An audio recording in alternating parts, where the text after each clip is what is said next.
So, hello everyone, and welcome to this occasion. It's really good to see some nice, friendly, smiley faces, even we're not very late, but you could get up and make your way here, which is great. It's half the success already. I think I'll ask, in the meanwhile, Veronika and Jaroslav just to maybe join me on the stage, so we can do the introductions. And before handing the microphone over to you guys, I would just like to say a few sentences about how happy we are that this collaboration came to life. It's basically a cooperation between the Capa Center, Adam Mickiewicz Institute, the Polish Institute in Budapest, REZO Agency, and British Journal of Photography. So we're really happy that it all came together. And I think that it's always, I don't like black and white things, black and white thinking in general. So this East-West divide could also be problematic for me to think in these terms. But since the history of this region, I think it's worthwhile to think about what it means to be Eastern European. Also in the exhibition that was curated by Wiktoria, Michałkiewicz and Emese, and it can be seen at the Capa Center, and we will go later in the afternoon to have a guided tour there, and you will hear talk about it. And also here, and I would really love to hear your thoughts on this topic, and I think it's an important issue because you can still feel that somehow, or at least I feel that if I meet with an Eastern European person, it's really easy to find common ground. So we do have a shared history, we do have shared routines that we understand from the second, okay, that's a nice line, onward. So there is some mysterious link, which is probably not so mysterious because geography and these spent centuries stand for what really unites us and what connects us. But I really think that we have to formulate it and we have to talk about it, think about it.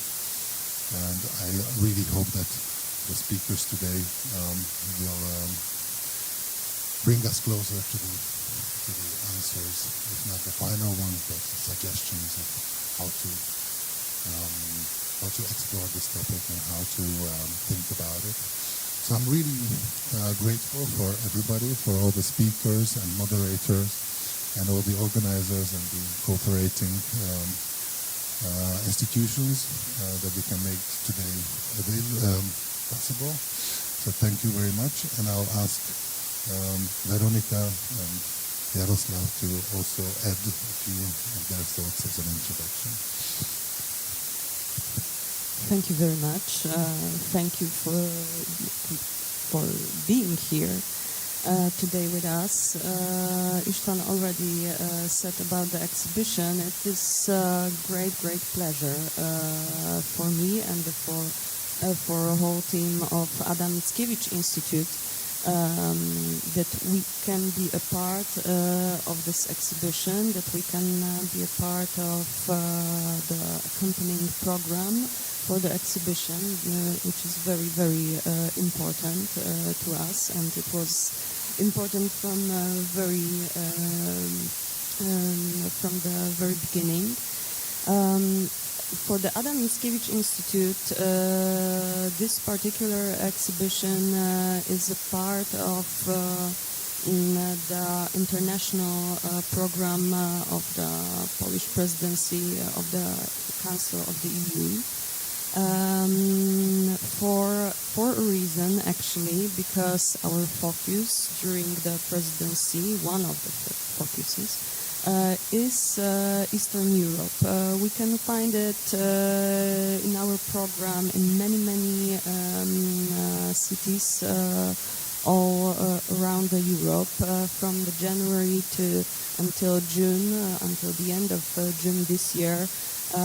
We have this huge privilege to present international audience, Polish artists, Polish curators, Polish exhibitions, theaters. But, and this is important, we are not doing it by ourselves. We are doing it in a very strong partnerships. And I think that today we have very good proof for that because I find this project and this collaboration between Robert Capa Contemporary Photography Center and, of course, Polish Institute in Budapest as actually model one. Because from the starting point we wanted to show a dialogue between Polish artists, between Hungarian artists, and I think that we can admire really amazing efforts during the exhibition that will be still on view until the 20th of April. So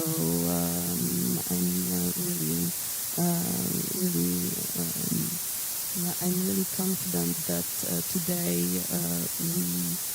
we will able also to hear amazing experts and to discuss how to create more opportunities for artists from the region, how to make them more visible on international scene. So we are looking forward. Thank you very much. Thank you, István. Thank you, Jarosław. Yeah. Good morning. Dzień dobry. Well, you've said a lot, but I just want to say hello and welcome to Polish Institute in Budapest, and we're happy to cooperate. We've been here, not ourselves, the team of today, but the institution itself for more than 85 years. Can you imagine? So it's one of the 3 Polish institutes abroad that were established still before the Second World War, 1939 May. Wartime was not easy, but Polish embassy was closed down under pressure of the Nazi government after Germany occupied Poland. But the institute could survive until 1944, and we had a mission also at that time to provide for welfare as far as it goes during wartime of Polish refugees, civil and military refugees in Hungary, about 100,000 people.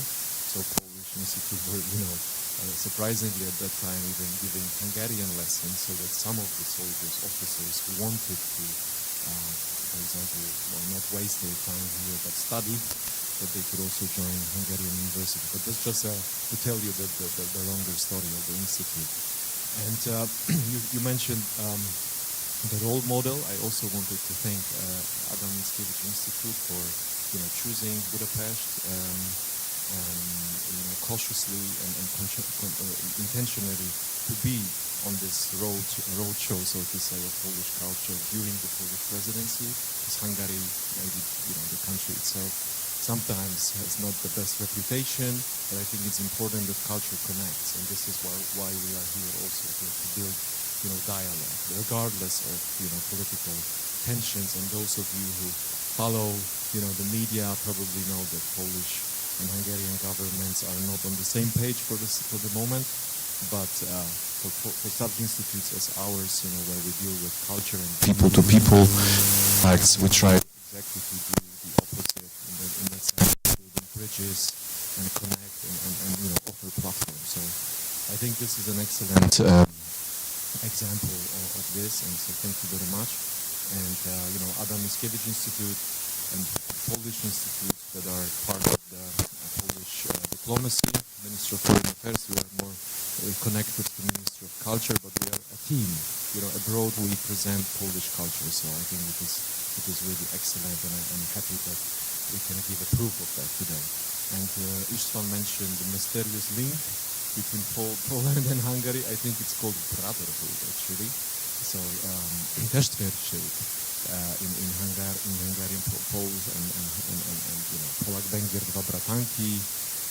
lengyel, magyar két jó barát, and I think this exhibition is actually showing, a road that Poland and Hungary, has made since 1989, where we are today, what we are striving for, where we have landed, and it's an invitation also for a dialogue. So it's super. And I see also, I'm looking at Emese and the amazing edition of British Journal of Photography.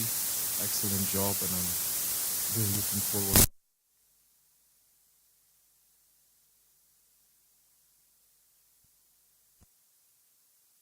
Enjoy the coffee breaks. We will go, I know some of us will go for lunch, and in the evening there's also the special, vernissage of Lia DOSTLIEVA exhibition. Is a part of Polish Institute Budapest, has a different entrance, Galeria Platán, so we will meet there at 6 p.m. All right, all the best. Thank you.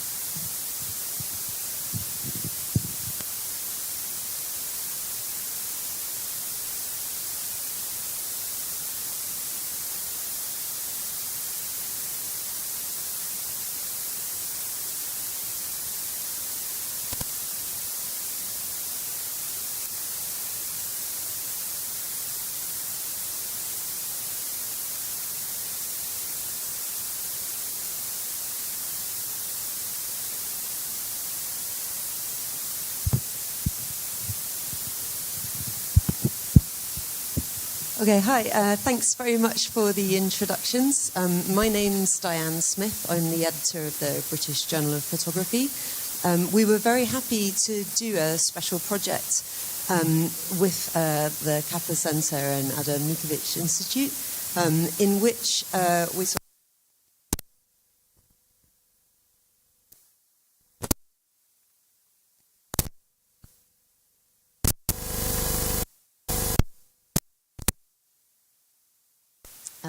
and then it kind of is a catalogue of the image makers who are in the exhibition.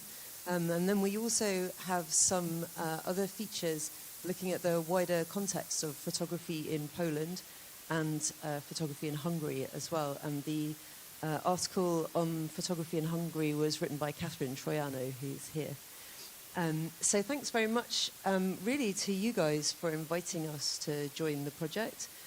Which we found really interesting on a few different levels, one of which has been touched on in the introduction as well, the way in which culture can act as bridges, and the way that artworks could work on an interpersonal level rather than at the kind of political level of governments and conflict. So Victoria, I kind of wanted to start with that with you, because in the interview that we did for this feature in the project, you mentioned that you had got involved with photography because it's a kind of universal language, which is really accessible to a wide variety of people. So I wondered, how did this project get started in the first place? And what do you think it is about photography in particular that makes it a fruitful one to have used, a fruitful medium? Well, correct. I have started my journey with photography many years ago, but also during studies in I'm a sociologist, anthropologist, linguist, and for me, these kind of complicated academic discussions were more maybe accessible. So I was looking for the ways to make them more accessible, more universal, because in the end of the day we all are curious about similar topics. And I think also, of course, in the contemporary culture, where images have become this kind of universal language of communication worldwide, this has become even more essential. So also, of course, for this collaboration, as I am very interested in both universal issues and climate crisis, identity crisis, many different aspects, but then also, like for me, I've been working abroad for many years outside of Poland, meaning. So also.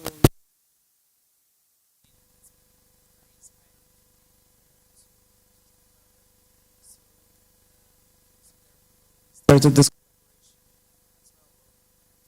with this opportunity to spotlight the changes in or dynamics in the culture, and also how bold and how interesting is the visual language in Central Eastern Europe and in Poland specifically. Also bringing up universal subjects again, right? So also we have these discussions about female position, identity, nationality, even climate crisis or climate catastrophe in that exhibition, even though it concerns Central Eastern Europe, but it's much more universal than that. And yes, and then also that's how this collaboration started, because of course we have this shared interest in these issues, universal issues, but expressed in photography. It feels. I don't know if Emese agrees with that. I think also like the title of the exhibition is European Kinship, Eastern European Perspective. And there were some synonyms mentioned before of this connection, and we agreed with Wiktoria to use kinship for this kind of invisible connection between our cultures and like our experiences and history. And yeah, it's an interesting word because now it's in use. I think it's all over the place now. Neutral and really can refer to like different kinds of connections between people and also with other entities. So yeah, we also wanted to a little bit rediscover what can be the nature of this relationship between our cultures, and we used kinship for that. So did you guys know each other before? How did you get started on this particular project? We've met in R once last year, but yeah, actually Wiktoria contacted with István, artistic director of the Capa Center, and then I stepped into the project as a curator because I also have like a program within the Capa Center focusing on Eastern European subjects, and last year I curated an exhibition, Eastern European Beauty, and it was like really close to like our subject as well with the European Kinship exhibition. That was a kind of a discovery of fashion photography and how Eastern European visual culture appears in fashion photography lately. And yeah, that was the decision behind that I stepped into the project as a curator from the side of Capa Center. And actually we are now sisters. Like we are very on the same page, and like both of our research are focusing on these like shared experiences of the region and the questions related to that. So yeah, this is like that was the timeline for our collaboration in the beginning. So how did you, because you've got, I think it's 10 photographers, isn't it, in the exhibition? No, 14. Yeah, 10 photographers 10 and photographers. two artist groups. And 2 collectives, that's it. So how did you find them? Did you have like a sort of enormous long list of interesting image makers? Yes, we had. We are already speaking anyway the same thing, so it doesn't matter who's answering. I mean, I guess we started also from, because, well, the kind of initial idea was to show the solidarity in the region in one way or the other, and underlying commonalities as well. So we did have the long list of artists as well that might have represented certain themes or topics that we were finding interesting. But then also, because this exhibition is a dialogue between Hungarian and Polish artists, so within this, well, also we were looking for kind of keywords that pin together this kind of broader spectrum of what Eastern Central European identity could be and its aspects, what could they be. And of course it's not the answer to that question because it's a little bit more complicated than that, but then we started to see these maybe parallels or different expressions for certain phenomena that we then like based on that we decided we shortened the long list. based on that as well. And then it was very interesting process also because Emese and I, we didn't really work together before. So also, like for me, it was also great to see how easy it's kind of become that we really understood each other. And also, even though in some cases in the chapters of this exhibition, we have artists that are very different in style and expression, but then still this underlying dialogue is there, and that was very kind of organic process for us to choose the final group of artists that I think like really nicely represent what we wanted to show, but then also in very kind of complex and interesting ways. So there are many layers in this exhibition, as you will see when we do the guiding tour later on. And also we had like a limit in the exhibition space, so we had to also made a selection out of this. I don't know, I think there were more than 60 artists and projects in our long list, and we wanted to show this kind of diversity also of how photography can be shown in exhibition spaces, and also for like examples for this aesthetics, which called the New East by the Calvert Journal, and I think it's very like a diverse presentation also of how photography can be exposed nowadays, and that was also one behind our decisions. And yeah, also we wanted to have so we have basically Polish and Hungarian artists, but with the artist group Sputnik, we have a little bit broader range of artists in terms of their basis and also their birthplace, let's say. And also with Lia Dostllieva, who is a Ukrainian artist based in Poland, we also wanted to a little bit open this discussion for not just a discussion between Polish and Hungarian artists and cultural subjects and historical subjects, but more like Eastern European regional conversation. Yeah, this is one of the interesting things about the exhibition, that it encompasses documentary with Sputnik, for example, but then it also goes to really kind of installation art, actually, with Julia Standova, who makes sculptural elements. So her work is partly photography, but partly also sculptural. And then there are other artists like Karolina Wojtas, whose work is photography, but then the way that she installs it is also kind of an installation art, actually. So I wondered, do you think photography is like this sort of stretchy medium? You can show like different ways in which photography can be used to talk about some of the issues you're thinking about.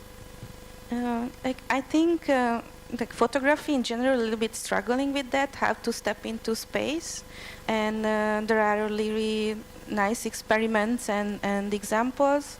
Also, yes, in Carolina's activity, she's here, hello, and yeah, we really wanted to show these experiences and also these kind of experiments. And yeah, I really like the classical way of presenting photographs as well. And in the exhibition you will find that there are like very classical framed images, like 5 images from a certain project. And we show, I think, in the framework of the exhibition that all works, and also like there are very new techniques in printing, so it gives more freedom in terms of the installation or representation for artists who are actually working with photography. And yeah, this was also one of our tasks to present these kind of different possibilities for presentation as well. And of course, the presentation always strengthens the subject of the project. So this is not like only experimenting with printing possibilities and materials. It really drives more from the core idea of the project. So finding the best media for the thought of the artist is always an interesting part of our activity as well, and yeah, also we are observing what these kind of new techniques can give for artists for more for their expressions. Yeah, because when we spoke for the article, you mentioned something that I found really interesting, that it's important to include documentary in as much as it still has a role in recording changes, like physical changes which one can see in the environment. So I wondered, in a way, if the exhibition, it kind of covers, you know, the physical material reality of living in Eastern Europe, but then it's also to do with a mental space as well. So using photography to document, but also using photography to try to look at a kind of disposition and a mental and emotional state. Yeah, for me. Yeah, I think it also, like, the projects exhibited in the Capa Center now in framework of European Kinship are kind of give an overview also for those viewers who are not living in this area, in the region. And also, like, we have these thought-provoking images, like we have in the cover of the, also on the British Journal of Photography.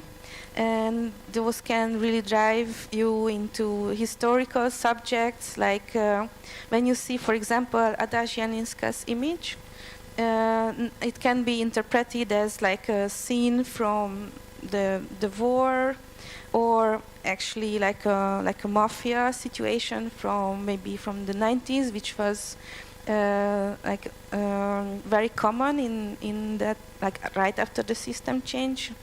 And also you can see a very interesting version of stage photography, which is like a universal way of expression for artists. And like we thought, in case of the, we have a really nice, I think a very thoughtful conversation about actually the cover of the British Journal of Photography. And in this conversation, we also had a kind of an analysis of this image, a close analysis, and also we went into that final interpretation that having like a long limousine burned or in fire on the cover can really drive the audience to like different directions in interpretations, and also it's not misleading also the readers and audience that this exhibition will be actually about a current war in Ukraine. And like the limousine, the long limousine, is a symbol of wealth, and also this type of lifestyle when you really show that you have these goods in your life, and it's more like from like an American type of showing off. And having it burned, I think it's also somehow referring to this edgy like cultural experience that people can really have in this region as well. Yeah, I mean, exactly.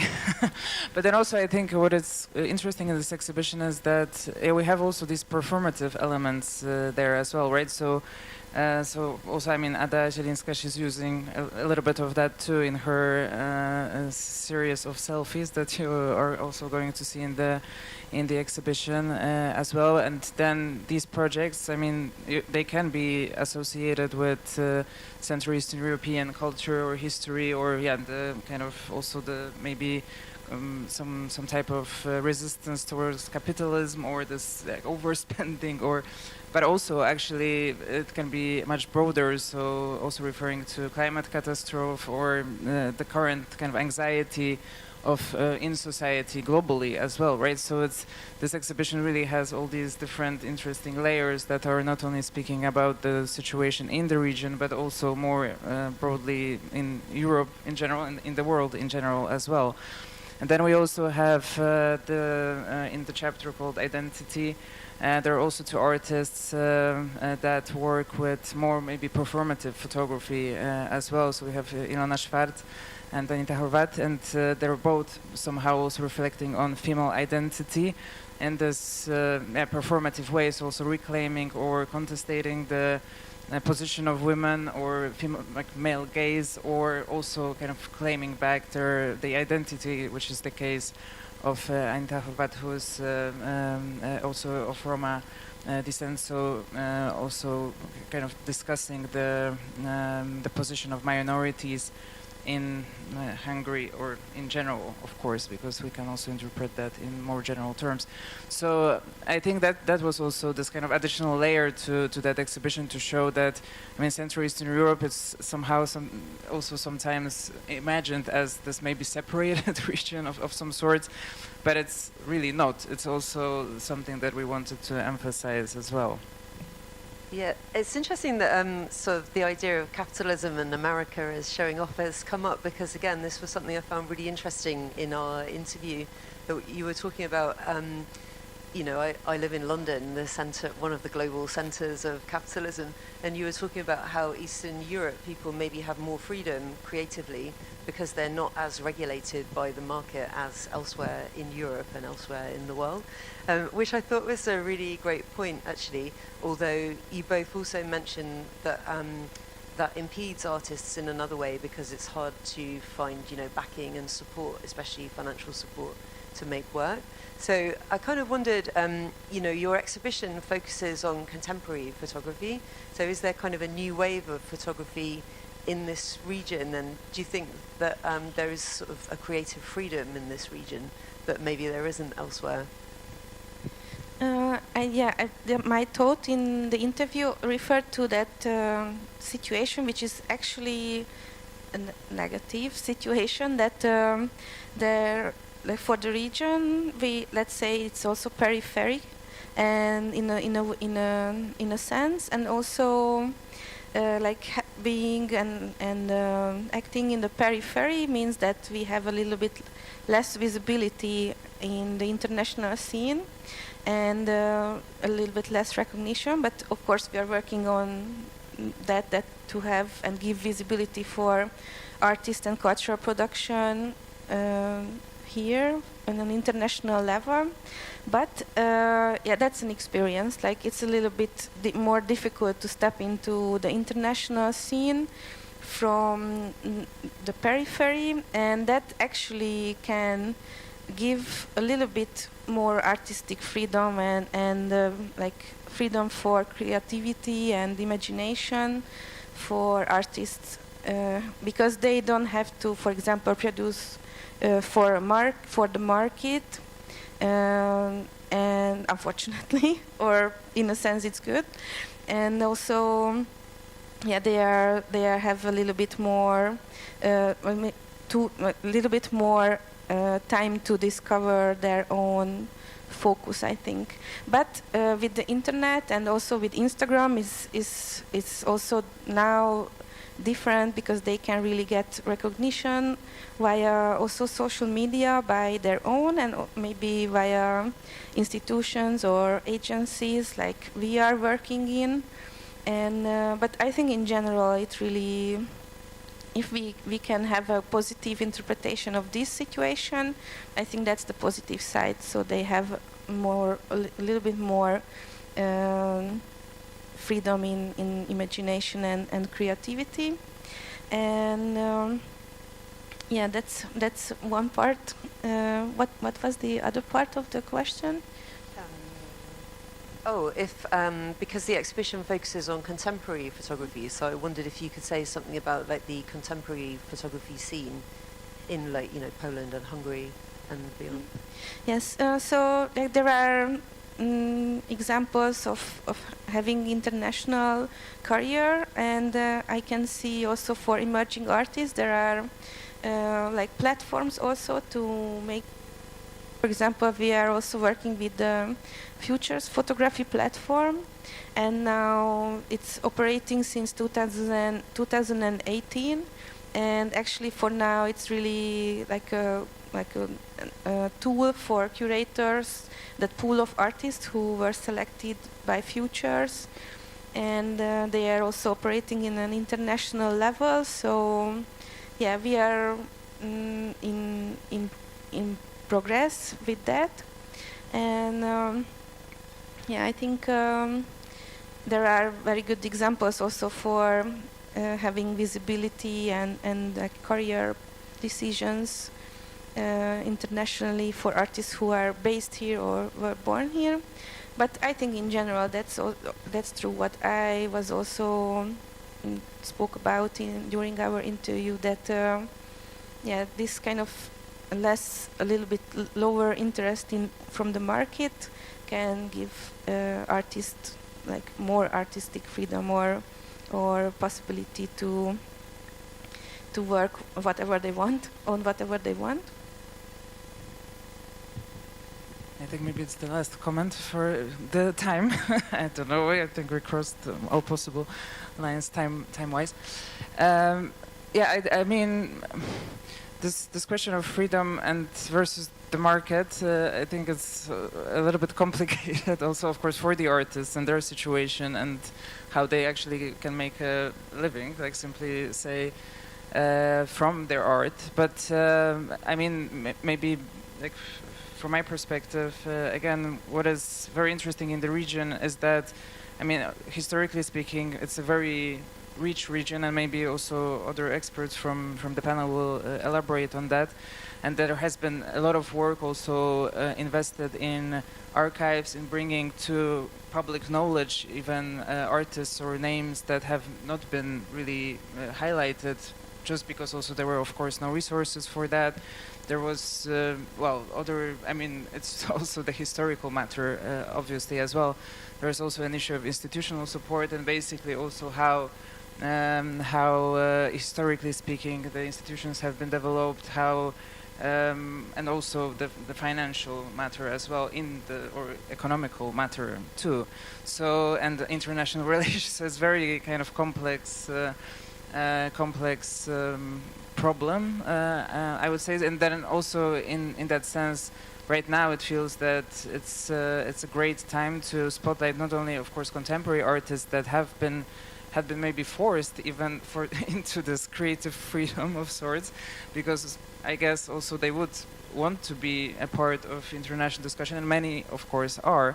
So, but then also in terms of yeah, again, the knowledge from outside of the region, about the region, I think this is really amazing time to really spotlight the work that had been already done, and also with initiatives like festivals, and there are incredibly many festivals, for example, in Poland, that already did a lot of work to spotlight the artists, to present them on international scene.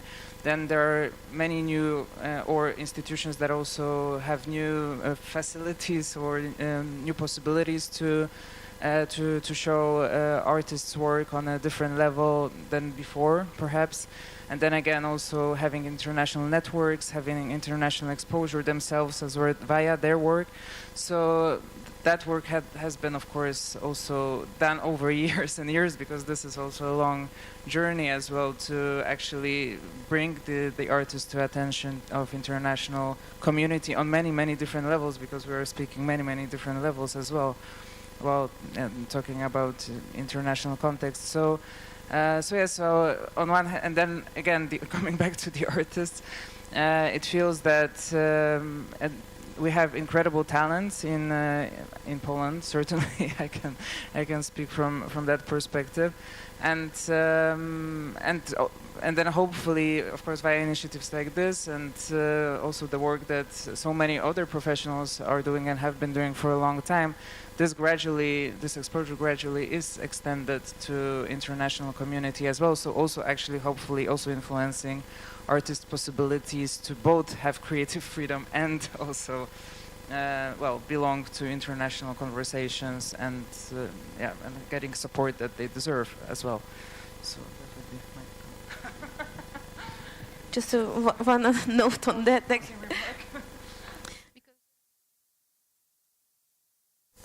For me, during this fashion photography exhibition, and of course it's different scene, fashion photography is very regulated, but actually those regulations are somehow present, and like invisible rules are somehow present in art photography as well. And yeah, I think this creative freedom is really a question in fashion photography nowadays. And for art photography, it's yeah, it's true that it can be like more balanced, let's say. But when someone is very successful, then it's also, we know that he or she has to also provide this on the same level, and maybe for the need of the market as well. And yeah, this was just an additional thought that this came from the fashion photography experience, and I adopted that to the, like, in general for the art photography scene as well. So the exhibition's divided into different themes. Oh, we're until 10:30. Yeah. Yeah. The exhibition's divided into different themes. For example, grotesque, which is definitely an interesting one I want to pick out, but also, you know, documentary, and also the idea of kinship as well. So I wondered, how did those themes kind of come about, and if you could explain a bit about the kind of ideas in each of them. Yeah. We also divided the chapters between us.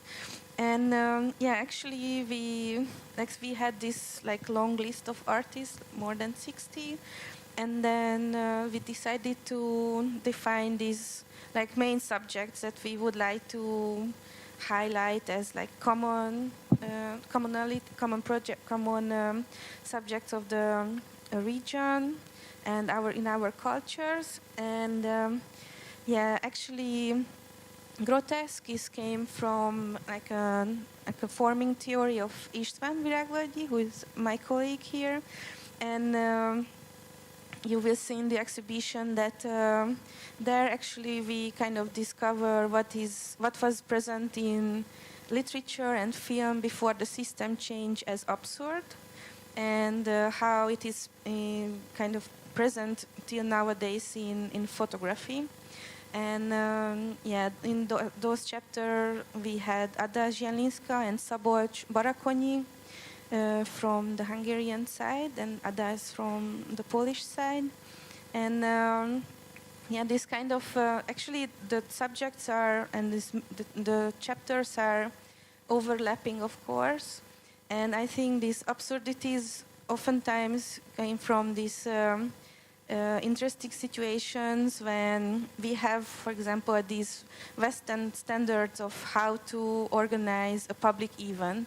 And then we go to the countryside, for example, in Hungary, and we have some elements from that standard, but also we use what we can use as resources and like scenes. And those can really end up in this kind of absurd situations, like when, for example, staging a musical band or a group in the middle of a wheat field, and it's all familiar for us, I think, and it's very authentic, but also pointing on that this kind of transition is still happening. So since 1989, and yeah, we have the standards also from popular culture and international culture, and then we do whatever we can with the local resources. And actually, this is also touched by Eva Szombat's work, and but that work is in the post-nostalgia chapter, which is that word was invented by us, let's say, because it's, of course, we are not after nostalgia, but it's something like post-socialist era and nostalgia for the 90s and the 2000s, and yeah, and that work is dealing with that subject, that this like high level of anxiety after COVID and the war, and also like increasing like prices in the market, actually that cause like much more intense anxiety in general. And nostalgia can be a way of escaping. And then this also drives us to another project of Zsuzsi Simon in the chapter of spirituality that also like highlight that maybe this kind of new age traditions in spiritual life can be also a way of escaping from like everyday reality and everyday anxiety. And yeah, there is also like a certain intensity of in these phenomena. Like people love to go participate in spiritual seances and I know meditation, and also like new age practices of witchcraft. And Zsuzsi's work is partly focusing on that. So maybe I will just name the chapters. So basically what we started from was transition, chapter transition, where we have two collectives, so Sputnik Photos and Pictorial Collective, showing the kind of transformation, so this common ground for all countries in the region as well, from this meta perspective. So yeah, Sputnik Photos with Lost Territories, they represent also kind of maybe search for these commonalities in metaphorical ways, and Michał, ŁUCZAK, who's here also representing the collective, is going to talk about the word book that we included in the exhibition, that is actually this kind of vocabulary for the region in one way or the other as well, so kind of our common reference point for this whole story, so to say.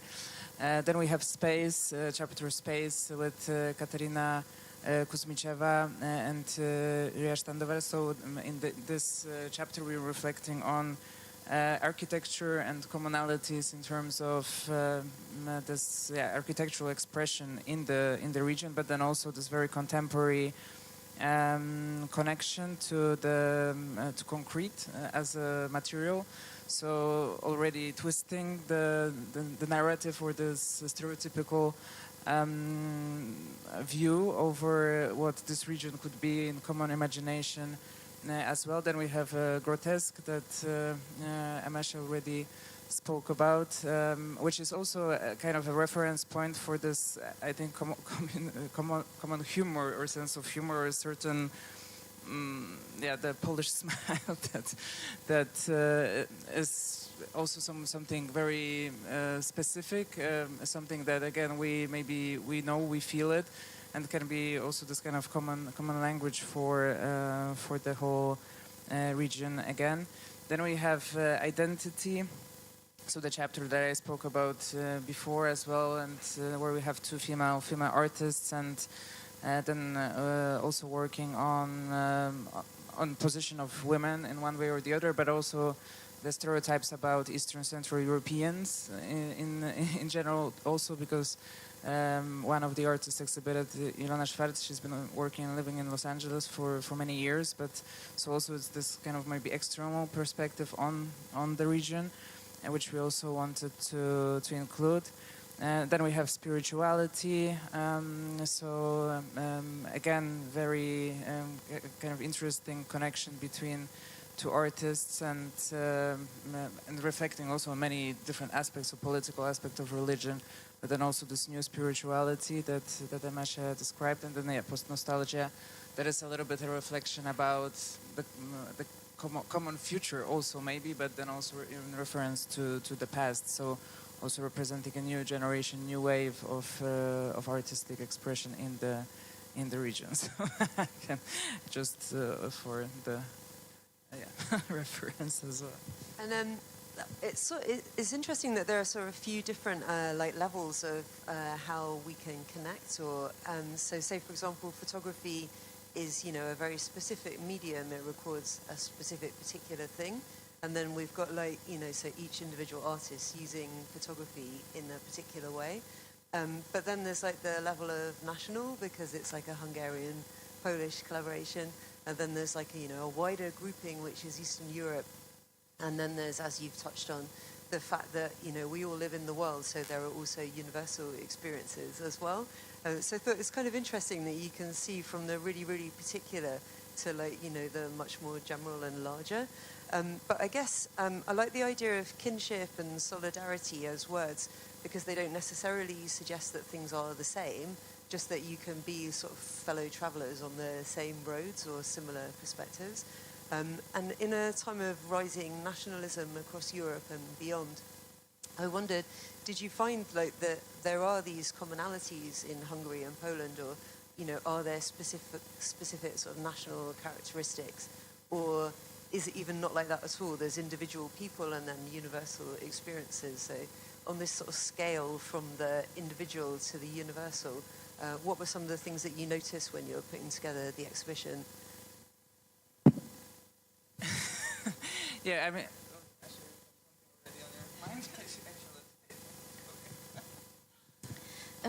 yeah, I think like also our task was to kind of show these double narratives and like not like this nationalism as a phenomena is not directly exposed in the exhibition, but like national values or the values of certain communities are there. For example, in the work of Anita Horváth, who is like working as a photographer. Mainly, she's doing photo performances. She's like just graduated in the Moholy-Nagy University of Fine Art, and she's working with the like she's in the chapter of identity and working with her own like subject, which is being a Roma woman in Hungary and in Eastern Europe. And I think in that project it's really highlighted like what can be the level of acceptance in the community, and how this kind of exclusion can strengthen the kinship and solidarity between a certain group of people. And in her case, it's like Roma woman in Hungary and in Eastern Europe. And I think that's a very, very beautiful and powerful image what we are showing in the exhibition space. And in the same time, it's touching these like very hard subjects as well. She was collecting these kind of phrases and rude words which she and her like fellow Roma woman friends and relatives heard, like also in Hungary, but actually in all over the region, and yeah, that's really tough to read, let's say, because those are very straight sentences, like I know, with the stereotypes related to like Roma woman and their sexualization mainly. And yeah, so it's not the title of a chapter, but it's also one of these underneath subjects, like I mentioned before, that we have this escapism as an underneath subject, and then in her project there is this a situation which is very harsh now, also to like how to define yourself, what's your identity, and how react to a person who actually maybe has not the same identity. And I think it's not like regional phenomena, but that example is regional, and also it's like a Hungarian context mainly. So yeah, that was I think one example. If you will be interested to see that line, then please check Anita's work in the exhibition. Yes. So, well, again, this exhibition, I think, it has this again multitude layers, right? So, in terms of big kind of conversations like nationalism or religion or politics or So there are these conversations also obviously in this exhibition as well in a dialogue between the artists too. So again, from this historical perspective that has this way of connecting all of us. So also the experience of oppression of the system for example, Sputnik photos, they are really masterfully presenting these layers also of power and symbolical power and material power and like power expressed in many different ways. So then similar idea, but then again the women are the subject of the work. Again mentioning Ilona Schwarz and her dialogue. Also, this is a work about beauty standards, about stereotypes, about kind of power relations in the East-West dynamics too. So that's another example. But then also I think with the rise of nationalism, and again this is a universal theme, right? So we are speaking about kind of waves of this reference to nationalism and to national identity, what it is really, like what do we kind of understand under the theme under national identity. If this is more of kind of imagined community these days and more symbolical way to refer to it, or is it like what it is? I mean, this discussion has been also a very long time. I mean, has a long history in like social sciences as well. But I think this is not really our main goal to go into that. It was more about also actually breaking from it a little bit too, and then showing how these the new wave of artists are maybe also referring to all these aspects and reflecting on them in a creative way, like also like resisting certain phenomena in formal way, informal way, right, in their ideas. But then also how that is a part of larger global discussion too. So basically that type of identity could be a global identity likewise. It doesn't necessarily have to refer to Central Eastern Europe at all, because we all kind of are on the same boat in many different phenomena that we are talking about in this exhibition. So the expression of politics, or expression of power relations, or these are kind of universal aspects. So same with minorities, same with. So I think that exhibition actually speaks about much bigger picture too on these original examples, obviously, yeah. Yeah, it's interesting with Ilona Schwarz, for example, she sort of taps into stereotypes or national symbols, but then actually subverts them somewhat. Yes, but exactly. I mean, this is, and then again, this. So she empowers, and this is also this dynamic, right? So I mean, what's also Central Eastern Europe is how it is regarded, also the region is, and then also this kind of double exclusion, being a woman and Eastern European, for example, and then or being a Roma and a woman. so we have all these different layers to it, and then how artists are reflecting on that and kind of trying to empower also these certain communities as well through their work as well. So I mean, so I think that this is again this another layer of the work. Yeah, this is sort of another question that occurs to me then, though, that is it useful to sort of, come together and say we're Eastern European? Emese, you mentioned like the idea of being on the periphery, but then on the other hand, if you're outside what has been the established canon of photography and the established, social, political way of organizing, then you have something different to offer, and that you can offer perspectives that might be harder for us, for example, in London to see. So I wondered, is it useful to say we're Eastern European and therefore we have different perspectives and we can question what has been sort of imposed everywhere? Or is it, kind of a bit debilitating, oh, we're Eastern European, we're on the peripheries, and therefore we're somehow sidelined? I think, for example, when we are talking about maybe capitalism, we have like definitely a shorter time system, and to adopt which we also have a chapter in the exhibition as well.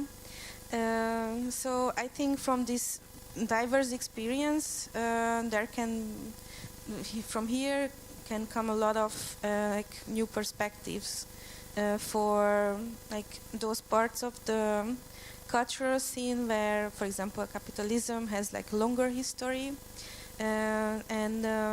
Because of our different historical background, then we can develop, or artists who are operating here can develop just different answers, because they have, of course, these experiences. And also there are some projects which are dealing with the subject of transgenerational trauma as well. And that's also something which I think really can channel this different historical background, and how people who are living in these areas can adapt for the global cultural scene and answer for these global questions from their own perspective. And yes, I think I think we are in the periphery in a sense, and actually there will be also a little bit a conversation how, for example, post-colonial theories can be adopted for these territories. And we were working together with the Global Photographies Network on a reader with Routledge. So it was published in last year, and in that reader we have a chapter about post-colonial tendencies and also interviews about that subject. And then Agnes Basti, who will be one of the panelists later, she developed a text about that, how what parts of post-colonial theories can be interpreted into our region, and mainly based on Piotrowski's theories, but she will answer in more detail later. And I think that's also an interesting experiment because that's a very intense global trend. And I think for us it's important to understand what is our position in the region in that discourse as well, even if it seems like we are not on the map of this. But I think Agnes developed a very detailed answer, also with historical references. Yeah, because it's interesting. For example, at AL this year, they've just announced their exhibition program, and they're including an exhibition of Australian photography, which includes work by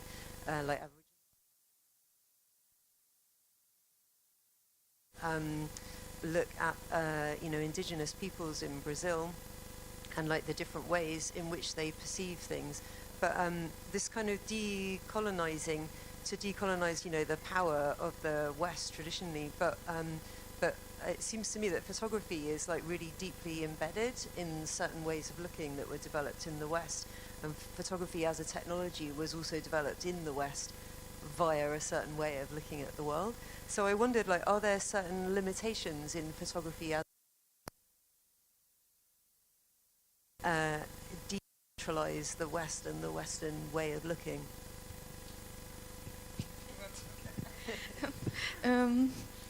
Just one note on that, because I'm also working with the subject of how photography was a tool of emancipation for immigrants, for example, Hungarian immigrants after the Second World War.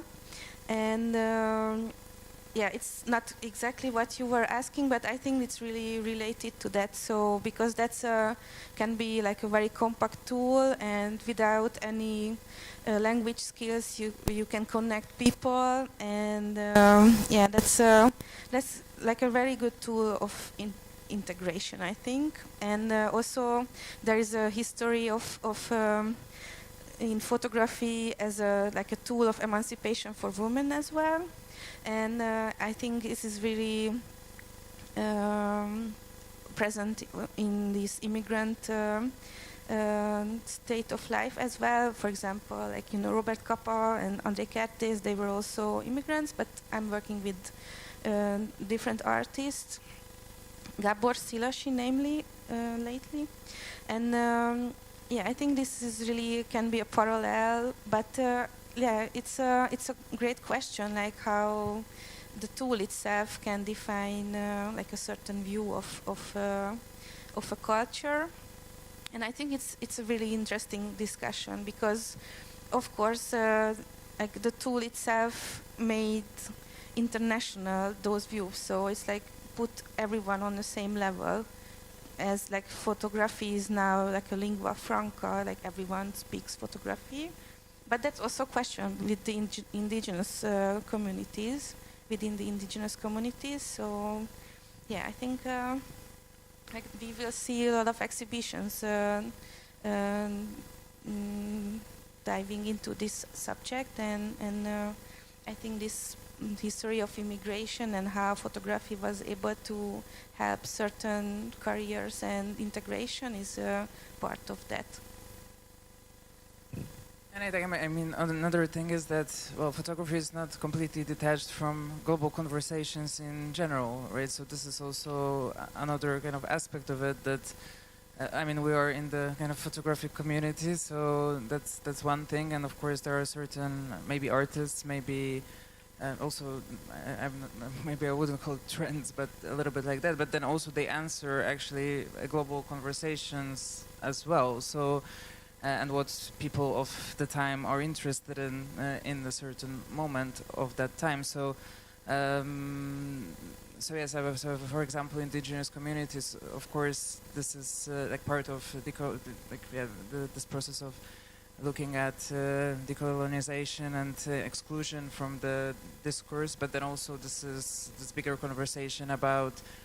Again, climate crisis, the answers to climate crisis, looking, I mean, also new ways of spirituality and connecting again to nature, and this kind of answer to capitalism as well. So, I mean, there are so many different layers to it as well in global discussion, basically, and also people who have nothing to do with photography, they're also thinking about these topics, and then in one way or the other, photography or, well, the photographic community or institutions and institutional policy is answering to that as well, because of course if there is a spotlight on the topic, then people start to talk about that topic. So I think it's also a little bit connected to that. So like photography is not kind of separated, or any form of art for that matter, from society at large. And then this is a discussion on global level as well about certain subjects, certain phenomena. So also the questions of war, the questions of migration, the questions of, I mean, these are just big topics that are discussed on many different levels of policies of states. I mean, so and we are just also part of that discussion as a photographic community, which is of course great. And I think also because of that relevance and of these subjects and more spotlight on them in general discussion. So of course these subjects are coming to our world as well, and the artists who should obviously have a stand and have a place in that conversation. So for me, for example, this kind of photographic conversations have become also very interesting these days. Also, I'm an anthropologist, sociologist from.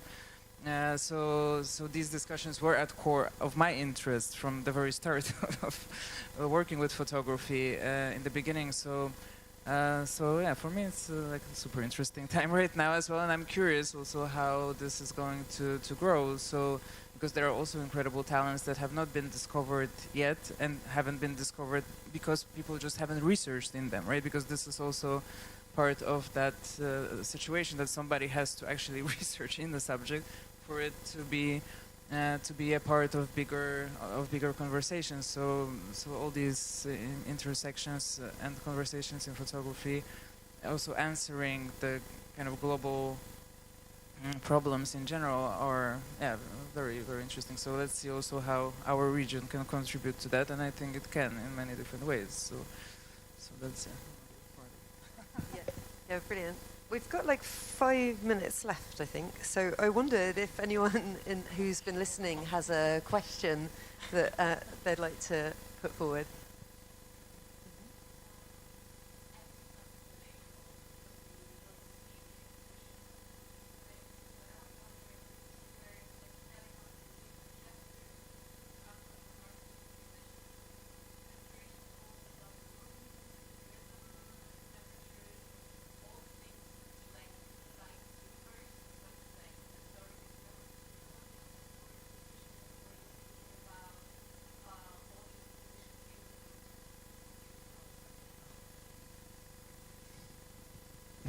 Yes, you will see that the exhibition space is divided into 2 main rooms, and it's relatively like a smaller exhibition space, and altogether the 2 rooms are medium sized.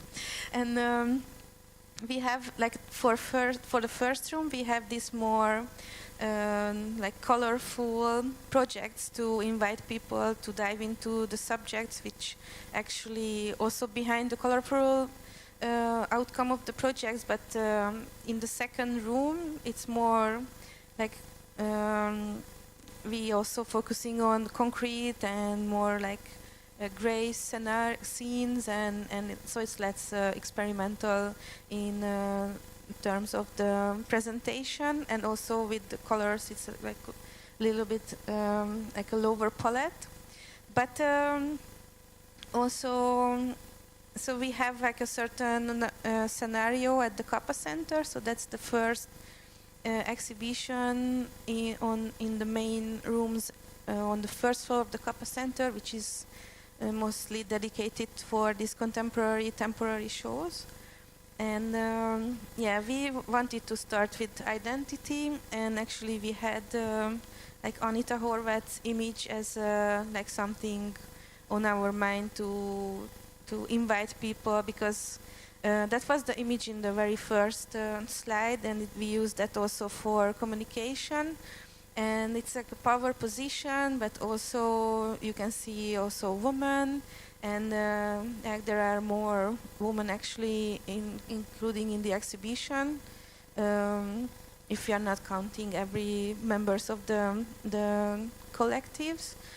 And yeah, I think we really considered that how to grab people's attention when they are entering into the exhibition space, because that's also like a huge task for us exhibition makers to, okay, we can speak about very complex issues and maybe not really uplifting subjects, but we have to grab the attention of the audience. And I think with the projects of Anita and also Karolina Vojtas and Eva Szombat, which like immediately you can see them from the first step, are really grabbing attention because of also of their compositions and their like very vivid and experimental presentations. And yeah, it's like a little bit tricky with 2 separate rooms, but I think we were able to divide these. These are 2 chapters, let's say. We have 6 chapters overall, but then we have it's divided into 2 main rooms. I don't know if that was you were asking. And yeah, we have a narrative also in this in the text which related to each chapter, so it's like connected. And I think also it's quite interesting, of course, to work on a group show with so many artists as well in the limited space, and quite complex exhibition as well. So there must be also some choices in terms of how many works we can really show also in the exhibition that would represent in a appropriate way what we wanted to show on all these different levels, but then also not kind of overwhelm the viewer with too much, to digest, and then also again considering the limitations of the space itself. So there are some decisions that we've made that I think also in this interesting dialogue of also installations and also this different ways of expressing what artists wanted to show, or what we wanted to show as well, which themes we wanted to emphasize from all these meanings that artists convey in the work. Then also I think this exhibition was meant for us from the region, so also in the sense people who might somehow connect already to the narrative and know some of it at least. But then also another layer to it is that it should have been readable for those members of the audience who might not have had this experience at all. And therefore, there are also all these maneuvers in the exhibition that we have also books, for example, that also give more extensive insights to the region as well. We have also, of course, texts and chapters, or quite extensive texts as well, that also introduce all these layers for the people that might not be so familiar with the region itself. So it's been there's been many different kind of curatorial choices or decisions to take in order to achieve all these kind of goals that we had in mind, except from doing the exhibition on that subject. So that's a very good question. And then again, this is a little bit like as Emese explained, the first part of exhibition. It's maybe more classical in its presentation, whereas the other part is like kind of getting more dense and dense, while you kind of continue to read these chapters, like walking around the exhibition as well. So. Okay, so I think that's our time up. So thanks very much, everyone, for listening, and thanks very much, Emese and Wiktoria.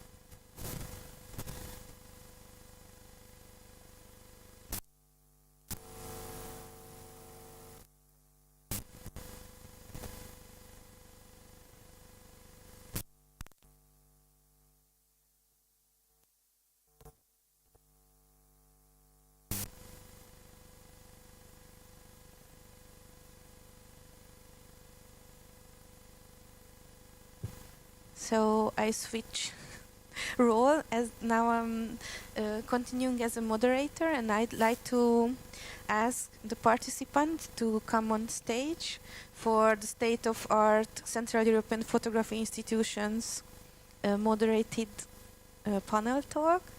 So please, Karolina Ziebnińska-Lewandowska, curator and director of Museum of Warsaw, Poland, and Agnes Basti, researcher, PhD candidate at ELTE University, Hungary, and Tomasz Gutkowski, founder of Foundation of Visual Arts and director of Photomons, Krakow Photomons, Poland. Please come on stage, and thank you for accepting our invitation for this panel talk. And so we reached some subject in these conversations before with Diane and Wiktoria, which we also will speak about. And like one of the main subjects is like how to speak about regional photography productions and projects, and the regional photography scene in an international level. And you are like all operating in that level, and like my first question is related to that. So like what are the strategies for you in certain situations to help artists or projects to give them international integration and visibility in your practice? And we have only two microphones, so I will give the word and the microphone to you.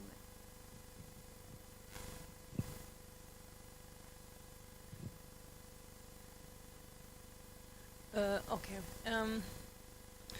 I don't have so much power in the art world, so my strategy are very limited. I like to speak with artists, talk with them about their projects, and I try to help them to conceptualize their ideas and to give them some kind of literature to read, to inspire, and this kind of thing. So what I can do is writing about exhibitions, but mostly in Hungarian art, newspapers, and this kind of thing. So I think one of the biggest thing was this Routledge book, where I could actually frame their work, a few of them, of course, because it was a limited. It was a topic which was about kind of Eastern European art, modernity, and this kind of post-colonial theoretical framework, post-socialist art, these kind of things I had to frame, and it was the most interesting task for me to write about this kind of thing, to kind of place them in a global context, which is, I don't think it's very easy as it sounds, but I think as art critics and theoreticians we have to deal with this task and try to attempt to put this kind of artistic production in a global perspective and a global view. This is my idea about it.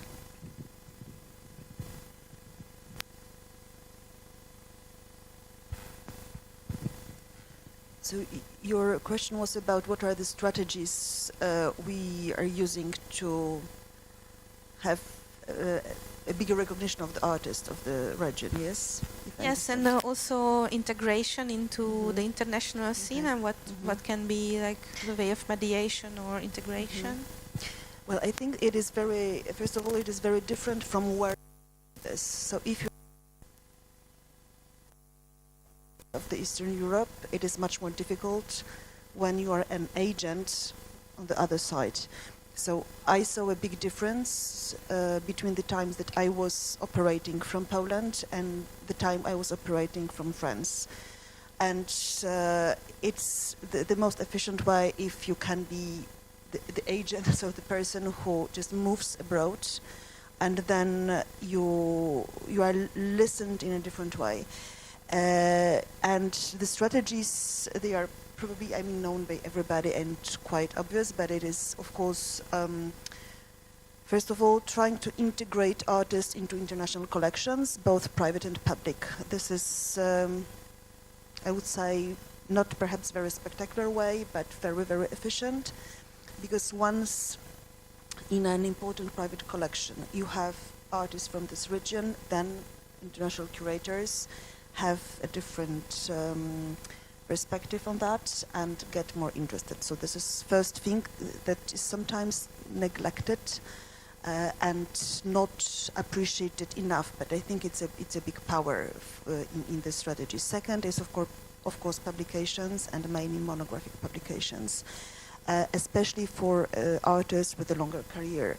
The fact that we have not enough monographic publications, not only in international distribution, but in general physical, that have an English version, this is a very serious problem. And if I can, I was always trying to do a book with an international editor of an artist of the region or of a group of artists.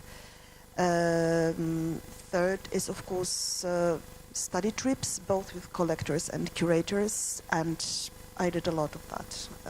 I brought many people to different Central European countries before coming there by myself to prepare the trips, and then it is really important to get good contacts. So if you don't have somebody who really deals well with photography in the country, and I had, for example, such a problem in Romania. I didn't have partners who would understand what I was looking for, then you are hopeless. In Hungary, I had partners and it worked marvelously well.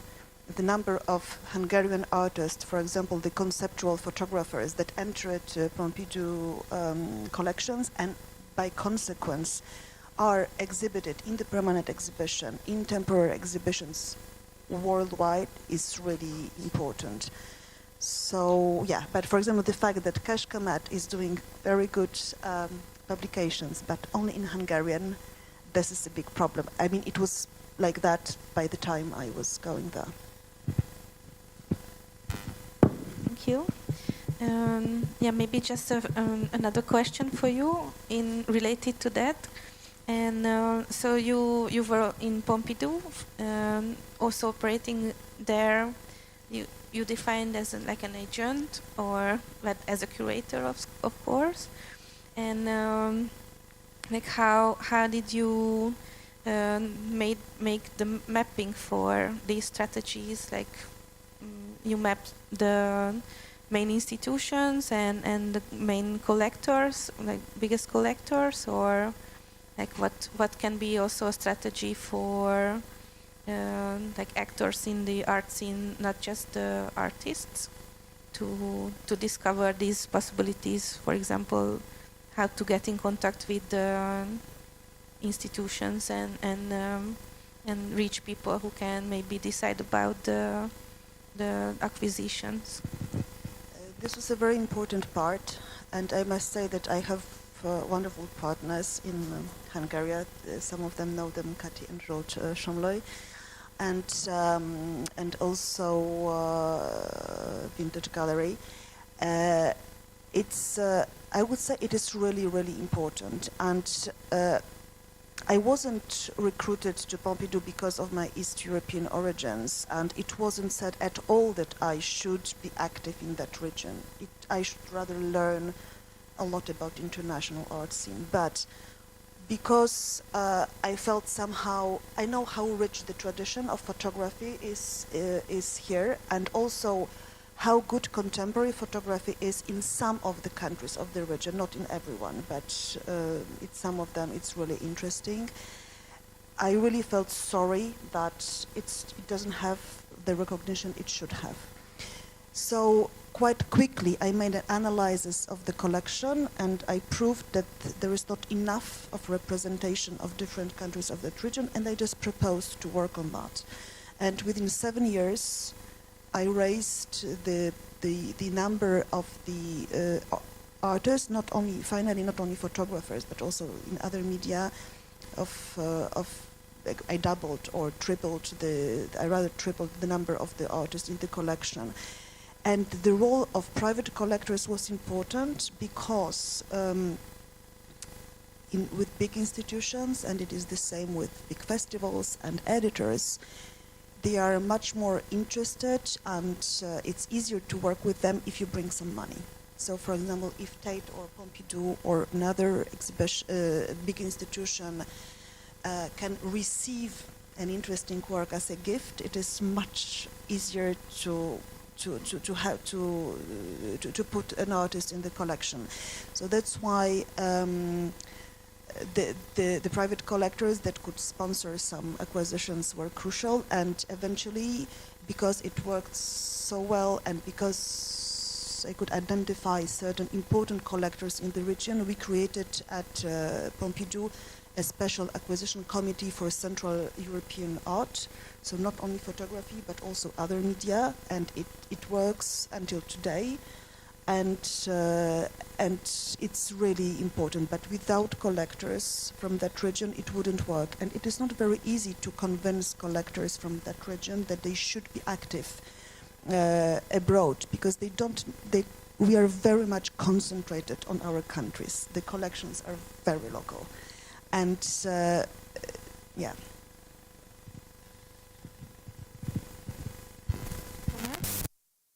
Yes. What's your experience and maybe your way of integrating Polish artists or regional artists in an international level or scene? Maybe also with the festival and the foundation? To be honest, I have a...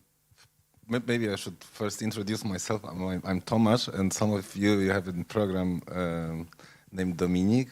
I'm not Dominik, but I'm representing myself and Dominik.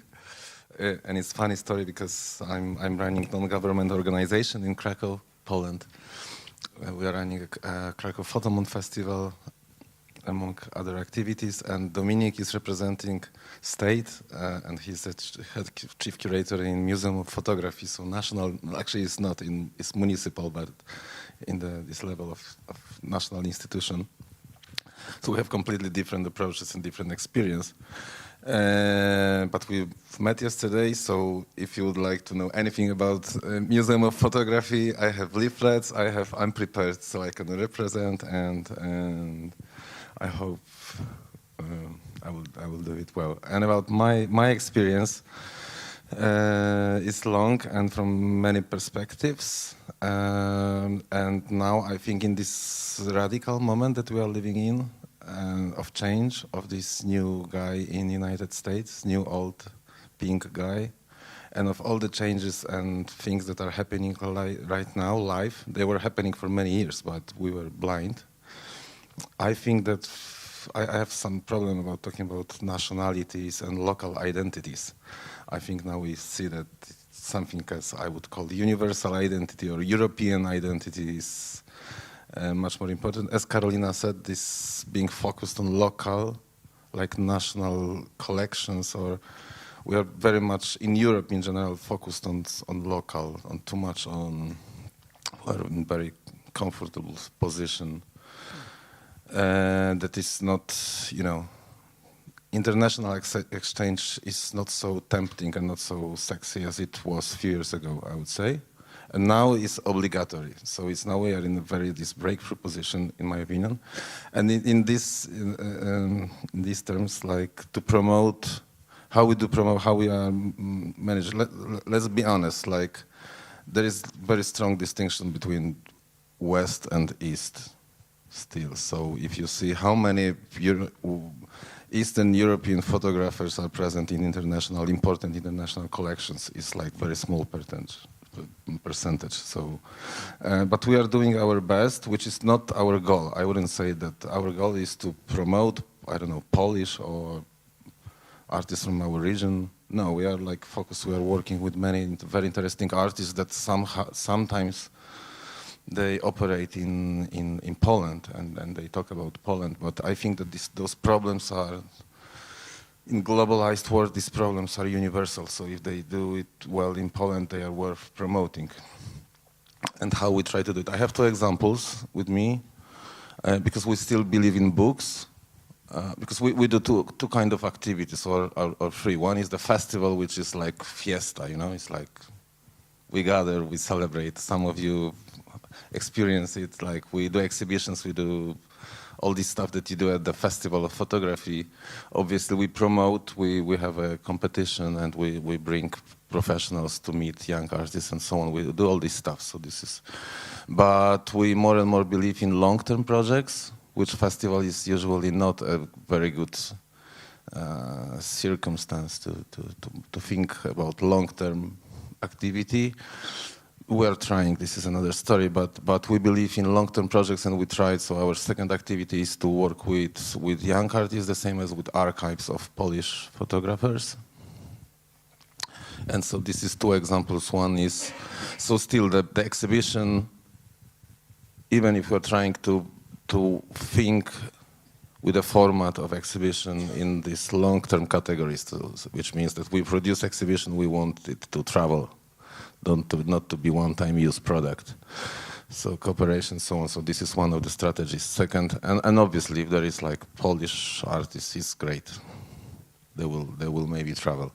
But I think that more complex strategies are much more efficient. About the young contemporary artists, this is book of Marta Bogdańska called Shifters. I can just give you to take a look. The book itself, the project is much longer than the book, obviously, and Marta, a few years ago, she was already showing this here and there. Important thing that she's very active. She's looking for contacts in institutions. So it's not that she's waiting that someone will pick her up and things will happen. It's not happening like this. We have to make an effort and find money. She's doing the same. She's applying. She's taking part in different scholarships, in portfolio reviewing, in, I don't know, in open calls and so on. So she applied with this project. We showed it at Fotomont as an exhibition, and then we decided to publish a book. We are doing 1 or 2 books a year, which obviously is a product that you can send and you can promote internationally and you can work with. This is much easier, and this is something concrete. This is an object. So I think one of the ways of, if you ask me about the strategies, one of the strategies is doing books still, because they are like kind of thing that you can, it's like exhibition in your pocket, and you can send to institution, you can travel with it like I did here. So this project is traveling, is being shown as exhibition in group, individual shows. This book won, I think, in 3 years ago in Foto España International Book of the Year. So it's working in many levels. And another strategy which we practice is we take care of archives. With digitalize, we recognize order and do research about the big collections. Actually, it's a big, I would say, maybe not big. I'm from inside, but I think it's important movement in Poland because we've met also to talk about institutions. We will come up to this, but we have big experience. Karolina was a leader in Poland of like non-government institutions working with Polish collections, with collections of Polish photography. So we did Zofia Rydet archive, and our last activity was Zygmunt Rydka, is photographer of Polish avant-garde from 70s, 80s, and early 90s.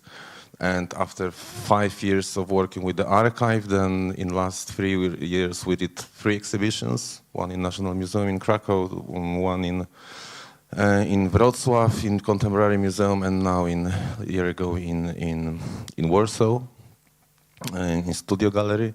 And then we published a book, which was, obviously, if we publish a book about Polish artists from 70s in Poland, in Polish, then sorry, but we will promote it in Poland. So we found a co-publisher, which is Spector Books from Leipzig, from Germany, very prestigious publishing house that obviously covered the distribution, international distribution. So this book in English, but because we published 2 different books, one was Polish, one was English. So we have this book everywhere, like from Hong Kong to New York, in main bookstores. So this is our tool for this. This is our strategy for promotion. Obviously, we don't earn, and this is another subject, politics. Now we are in very interesting constellation. We are in Hungary. We come from Poland, and we have Polish national institutions supporting this situation. So this is great when someone is working as a worker of art field. I'm not curator, I'm not an artist, I'm just organizer. So I'm working with institutions, national, private, whatever. So I see the changes for the last 20 years. So now this change in Adam Mickiewicz Institute, and I'm not saying this because you're here, I'm just participant and I'm living in this system. So now this small change of government and change of strategy and change of heads of Adam Mickiewicz Institute make immediate change. That suddenly things are possible. For the last few years, international contacts were frozen. So look how sensitive is this system.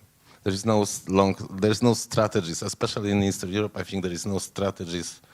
There's no one strategy. There's plenty of strategies. You have to be flexible, as always in culture business. So this is just example of 2 or 3 of our strategies that I think that they are working. Yeah, thank you. And Carolina, you also mentioned that like the works, they are focusing, like they have really regional subjects and focusing on the cultural phenomena of the region, and that's why they are kind of clustered in Eastern European art projects, and also because of the nationality of the artists.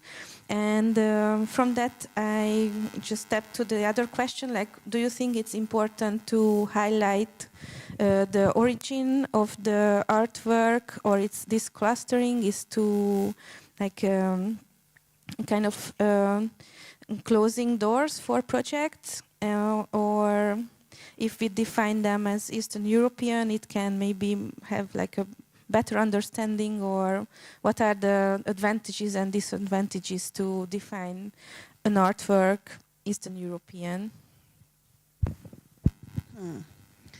I'm not sure if I have one answer, because it really depends.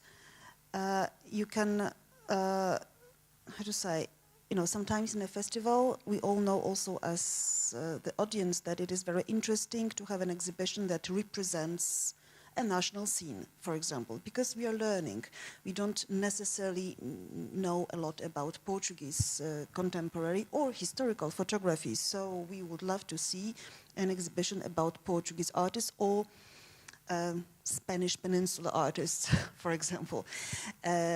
And so this is useful. Then, of course, it is, at the same time, it is very interesting if you have a big monography of an artist, and then the nationality is, I think, less important, because it is the quality of the work that is the most important.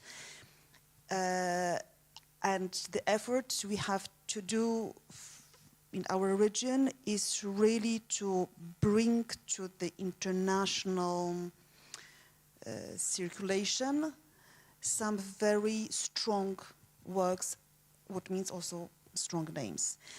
But very often we need to start by a group exhibition of a region, of a country, of something. So I wouldn't say that there is one, that one way is better than another. I think that all these ways are important. And that, yeah, for the group shows, the fact of being from a region or a country, of course it counts, because it is a key of selection. For individual shows, I don't think it is very important to underline nationality, although there are some artists for whom it is crucial to work. The fact of being from a country is crucial. I mean, take David Goldblatt. He's not existing without South Africa. He's so much enrooted, so you cannot separate the place where he's coming from his work. For Zofia Kulik, I'm not sure if it is Poland itself, it is that important, but for example, the fact that she was living in a communist country is crucial. So it really depends. Yeah.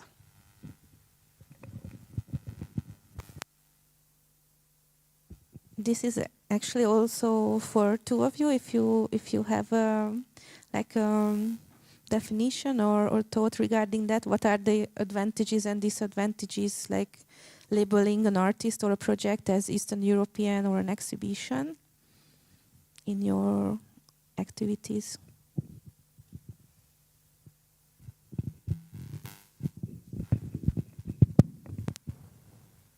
Advantages or disadvantages of labeling Eastern Europe? Let me think.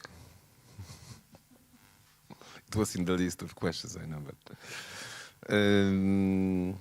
no, not really. I don't remind any experience that would I don't know, be plus or minus experience, but I think it's like obviously when some of us are like we work in this business for like 20, 30 years, so we know that there are fashions. No, there was a moment of, I remember we used to do everything. So obviously we used to have a gallery of contemporary photography, and once we even went to Paris Photo. It was experienced in 2010, so it was kind of a peak of interest of Polish and Eastern. It was, still a bit exotic, still fresh, and then this fashion, like just as every fashion, like just disappeared, So I don't think so. I think it's what is yesterday we were traveling with Michał. He will have and we meet a lot those days, and we have a lot of occasion to discuss. Now it's something important happened a few days ago in Warsaw, in Center of Contemporary Art, that was placed that for last few years actually disappeared from the map of Polish cultural institutions because like right-wing government picked like director that did a right-wing program, and now it's changed. It was an opened first exhibition of Polish photography, contemporary Polish photography, after I don't know, like 15 years last. So for some reason nobody was doing these kind of exhibitions, like to try to make kind of review of contemporary, because everybody is ashamed of it a bit, because it's risky. It's very risky to do the exhibition of national photography. They did it nice. It's okay. I liked it, but still, I don't think we are talking a lot about national or regional aspects of being an artist anymore. Like obviously, I don't know, I can share my private feelings, like Poland is beautiful. Poland is so ugly and beautiful at the same time that when I see Polish photography, I always feel good, and I believe that Polish artists understand Poland best, and they will be the best to show. Obviously, there are great projects like Mark Power, part of Eurovision, his album, we published it, we co-published it, that The Sound of Two Songs. You remember this project of Mark Power from Magnum about Poland. So obviously you can do it, you can be from outside and do it great, but then there will be army of great photographers that documenting Poland in a unique way. So obviously, from this point of view, the location and local identity is important. But in general, for artistic strategies, yeah, some of artists are choosing this way, but I don't think it's crucial or even important. So I don't see any advantages or disadvantages, which is bad. Like, I think the world is more and more the same. Like, I feel in Paris or in Budapest the same as in Warsaw. Like, it's not exciting anymore. I don't know. Like, it's more or less it's parallel. Everything is universal. I don't know. Sorry, I didn't come here to think about this. I should have answers, but I think it's very, very actual thing. I think there is a kind of important thing to make clear that this label as Eastern Europe is not a fix. It's not something fixed meaning. So there is a lot of different things going on. First thing is, of course, global politics, which is always has a kind of effect on what we think about the region. And it's not out of sight in the outward. The other thing is that what the local art scenes are working to shape this meaning. What does it mean, Eastern Europe? And it's very important. So it's not a fixed idea. It's ongoing. It's constantly changing, and so not thinking about the concept of area studies, like it's Eastern Europe and it's a fixed thing, and you know it's not a military object, but it's a culture which is organic, it's living, there is many things happening, many bad and many good things. So this is why it's not so easy to answer this kind of question, because it depends. It depends on the historical situation, it depends on the politics, it depends on the accumulated work which the art words are putting in the construction of the meaning of this notion of Eastern Europe. This is my idea, so it always means something different by year. I think before the Ukrainian war, it had a different meaning, and you know, a lot of things are going on the Balkans. So these things are shaping the notion of what we think about, not just about ourselves, but about what the rest of the world thinking about us.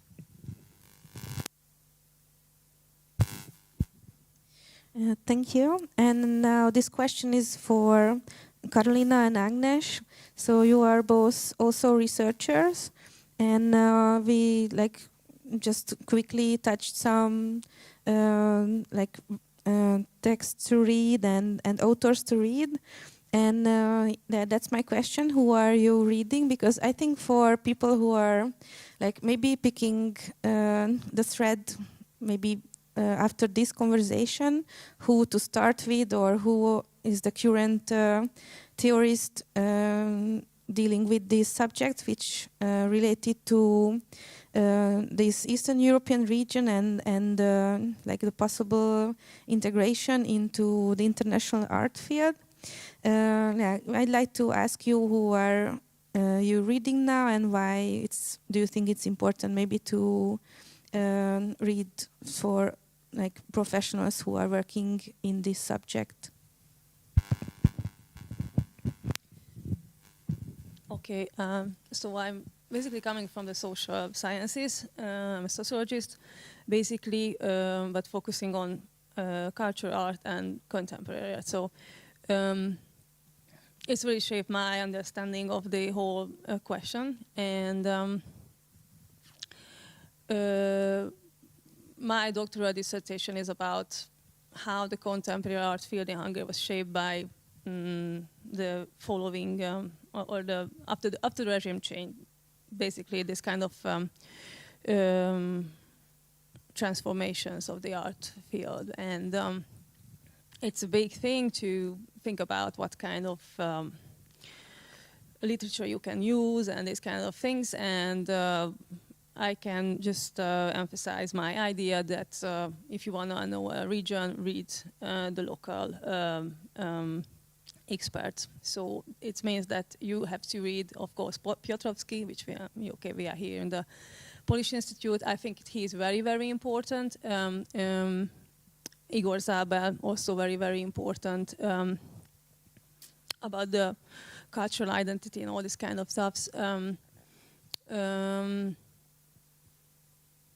And the problem is, of course, that this kind of thing, that not everything you can learn in English. So the most important, or those you can read who are translated to English or any big Western language like German or French or whatever. But I think what was very important for me is Anthony Gardner's book, Politically Unbecoming, which is basically about contemporary art. But in my opinion, photography is a medium of contemporary art. So my research is about contemporary art in general, but photography is one of these mediums which are very important. So Anthony Gardner was very, very important. We invited him to Hungary in 2019. 2019, yes. And he's very nice, and he's very, very, very good expert on the whole thing, what is Eastern Europe, Eastern European art, post-socialist Eastern European art. Of course, very important. Boris Groys, in my opinion, he is very, very important. And maybe I have something else. I made some notes.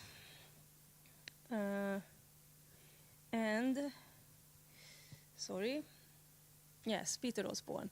It's not in general about Eastern European art, but about the globalization and the global contemporary art, how it works, and to find our place in this whole system. I think it's very important. And I think Peter Osborne is very great basic to ask the good questions about the role of art in the 21st century and the whole kind of globalization process which actually shape our identity and our perception about the world around us. And I think this is the basic material of contemporary art. That's all. So perhaps I will disappoint you, but I made my PhD almost 15 years ago, and if for the PhD, of course, I had a number of theoretical readings. Nowadays, less and less, I feel necessary to read theoretical readings about photography because it's not useful for my research work. I would say go to the archives and just study deeply the real subject. And it doesn't help me to read theoretical things because it actually creates a distance between the real subject. And to understand the work of an artist or a scene, I need to go deeply into the context, which has nothing to do with theoretical readings, but it has to do with economical, knowledge about the economical conditions, political conditions, personal history. And for already many years, this is something that fascinates me the most. It's something that I experienced both working in Poland on the archives of many photographers in the frame of the foundation of the archaeology of photography, but this is something also I experienced doing the research in the region here and in the archives in France.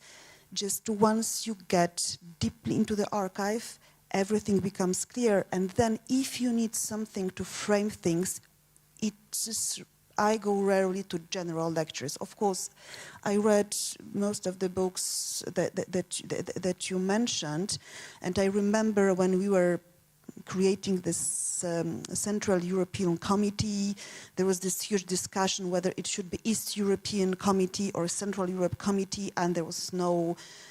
And we were many to discuss it, and for this we were referring to certain books, yes, to Zdenka Badowinowicz, to Piotrowski, but finally the conclusion that we came to was probably wrong. Probably it should be Eastern European Committee, not Central European Committee. So, but by the end of the day, it doesn't really count what the theory behind is. Of course, if you have this background, archives, daily press, of the time, interviews, recordings, yeah.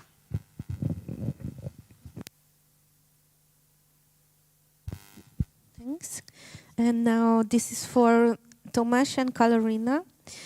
So as a manager and also director of institution, who is your audience? And I know it's also a very general question, but how do you reach that certain audience, or what's the goal for the cultural productions in the institutions you are working in or with? I think that's also an important question when we are trying to speak about these subjects, and of course any subjects, and so you are operating also in a regional level and international level, so who is your audience?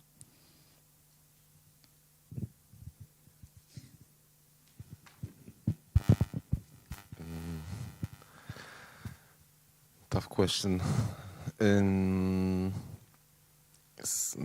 So I think I should explain how we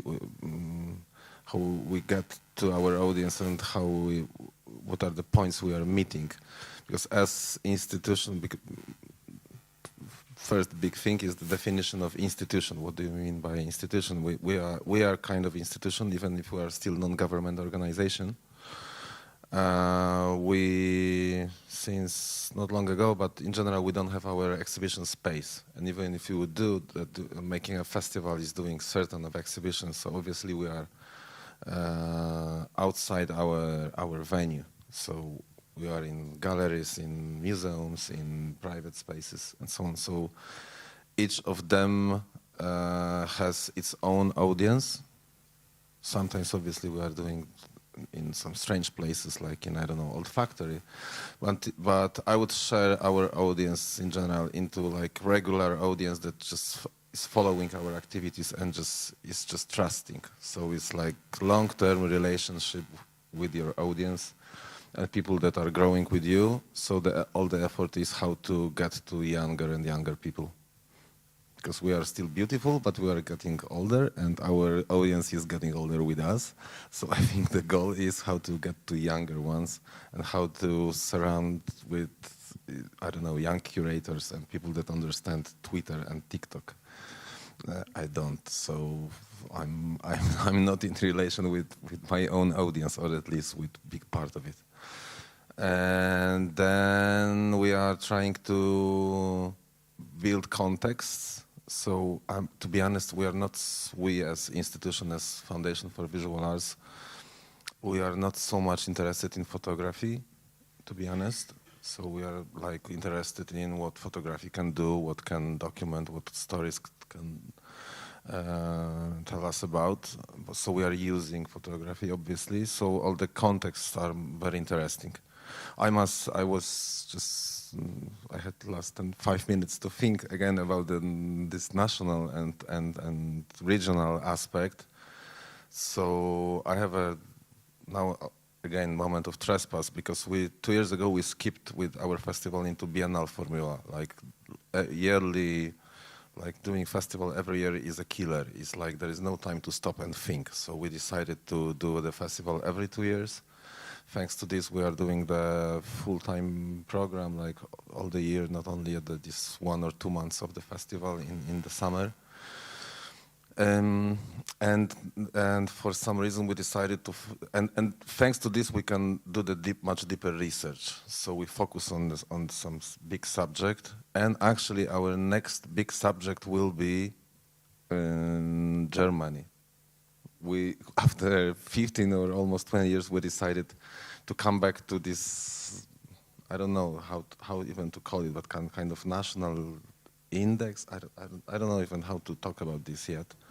But we believe, obviously, we did it last year. We did a central exhibition of the festival, was an effect of long-term project about contemporary Africa, like Eastern, Sub-Saharan Africa, East and West.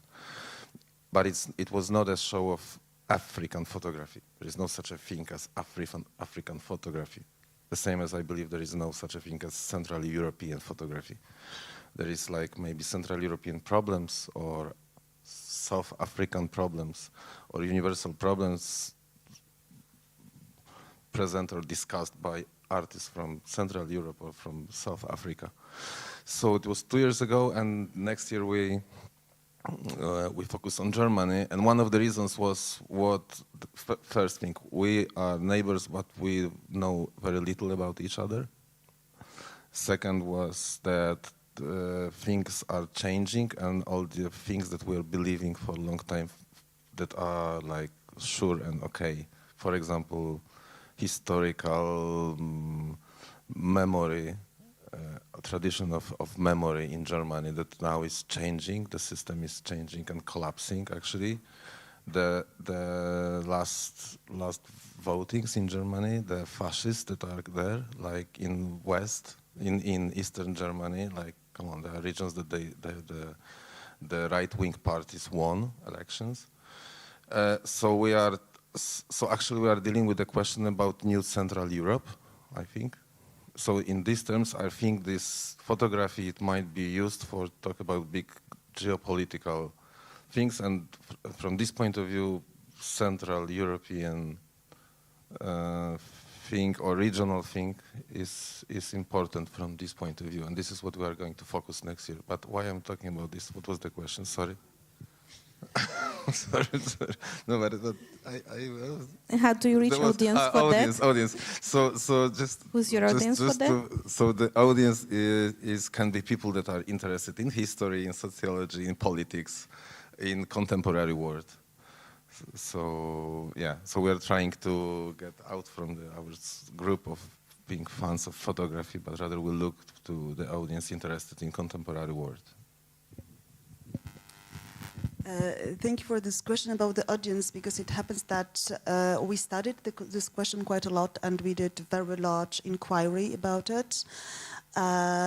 Who might be our audience for photographic projects? Because now it's my 5th year as a head of a, I would say, very big museum, because you have 8 different places in Warsaw, and yeah, it's a big institution that basically never showed photography, despite its huge photographic collection, which is basically the documentary collection related to the history of Warsaw, but with fascinating names and with fascinating archives. So we had now a very strong photography department that we called Center for Photography, because our aim was to create a new department of our museum, Center for Photography, because Warsaw doesn't have such an institution. And the NGO or the private institution will not fill the gap, because they are not powerful enough. They don't have enough means. Unfortunately, until now, we couldn't have a space for it, but we worked on the public. So we started a photographic program with very small number of visitors, but very, very quickly we saw that every time we were doing a photographic project, it always has the highest score of attendance.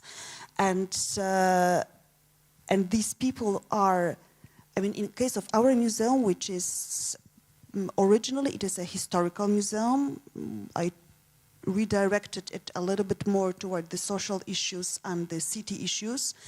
But our audience is both people interested in photography, because they know that we will be telling the history of this photography, both historical or contemporary, in an interesting way. But these are also people who are not necessarily interested in photography, but they are interested in, you know, history of the city. But thanks to the fact that we are using the photographic language in a professional way, they are learning also about photography. So now, if we are organizing a lecture and we have a very regular program of meetings or lectures around photography, we have always our small audience room full of participants with this mixed public. And I'm really happy that we can do this. So we are not closed within the photographic milieu. It's a mix. And we also achieved to bring to our museum the people that are rather from the art world. So we have these 3 pillars of the public. And we also started to experiment to use photography to work with different kinds of groups that have difficulties or that are limited access to art. So, for example, we worked through photography with blind people, or we worked through photography with deaf people, which are special educational programs. Yeah, thank you. Yeah. Do you want to add something? I would like to say extra about your museum, because I was witness of this change. And I'm living in Krakow, but I'm from Warsaw, and this old town in Warsaw is very specific place and not easy to work with the general audience and the citizens of Warsaw, I would say, because they don't have a habit of going there. But since the museum is in this new condition after long-term renovation, and since Karolina is there, it's amazing that suddenly this is a point on the map, and suddenly we discovered a big part of the city that we were not attending for many years. And this is not maybe because not because of photography, but general strategy that photography is used in the museum, including inviting contemporary artists, for example. It's a great way of merging this. Actually, it's historical museum. It's museum about history of Warsaw, but still can do, I don't know, the branch. One of the branches was just doing a lot of projects about queer or queer history of Warsaw in communist times. Let's say it's really. Photography was one of the reasons to bring this institution, this area of Warsaw, back in the map of Warsaw. So it's quite amazing job. Yeah, thank you. So we have 5 more minutes, and I'd like to open the discussion to the audience. If you have any questions, please let us know. Yes, Catherine? But it will not record probably if you will not speak to this. I'm interested. We've mentioned quite a few times this idea of the international scene or the international sector, and I'm wondering, what are the levels to that? What do we really mean by that? Because in some ways it feels like we're talking about European internationalism or particularly institutions in Western Europe, but then on the other hand it feels like we have to be thinking about a global internationalism, particularly because large-scale institutions that are based in Western Europe do think of international context as a global context.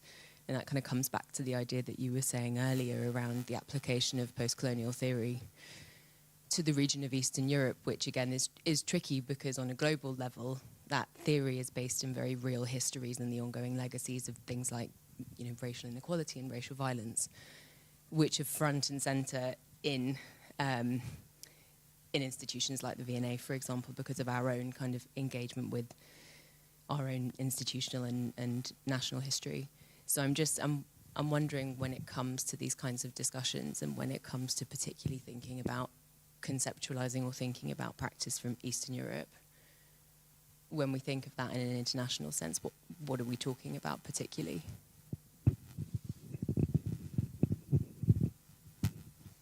So, at the theoretical level, I think what I perceiving now is that something that he already mentioned at the beginning. So, since Trump was elected in America, there's a new attack on the post-colonial theory in general. And I think it's very interesting to see this kind of phenomena in Eastern Europe, because without post-colonial theory, I think this kind of effect on decentralizing of the view of the world, of the Eurocentrist, Western-centrist perspective of art and culture and everything. So without this, nobody would care about the post-socialist Eastern Europe and everything. So it's very interesting. So without post-colonial theory, without the work and the effect it had on the art world, nobody would care about Eastern Europe and the post-socialist world. And I think it's very important, and I think you are correct to use much more the word global than the international, because it's different. So what is the global art world, the global system looks like, and what is our position in it, and how we can use this kind of approaches and how we think about our position in this world and our relationship with the Western institutions and the Western culture and in general. I don't think I have a lot of time to speak about it, so I just pass the microphone to.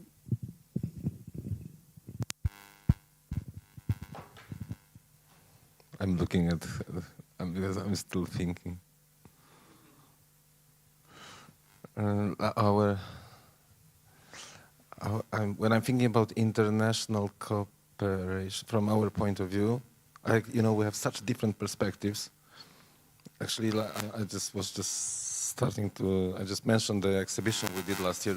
This huge project it was called Afrotopias, and it was about different aspects of future, because we have this cliches of Africa when we are talking about visual aspect of Africa. We have this classic images of the region. First of all, Africa is not a country. We all know it, and you know, this African artists have their own voice, and so on. But you know, we didn't have colonies, and UK and you know all the Western Europe had. So when we are talking about Africa, we have something completely different in mind. And this, for example, Poland.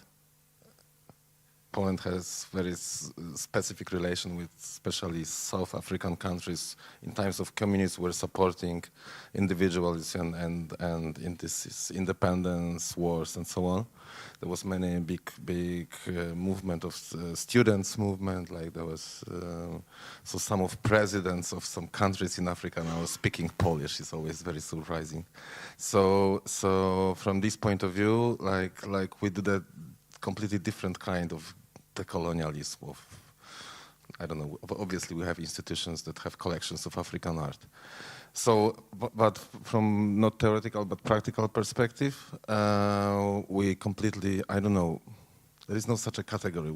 Yesterday I had a meeting with Lagos Photo Festival to show this project. Our Polish point of view on African, contemporary African art, we will export it to Africa to share the experience and build a relationship. So at the end, the goal is not to promote Polish photography or Polish artists or Polish way of thinking there, but to build a bridge and to be interested in each other. I think this is what we can do. So our goal is not like any region or I don't know, like Benelux countries or rich countries.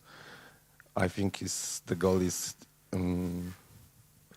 yeah, like being interested in each other, no matter what is the direction.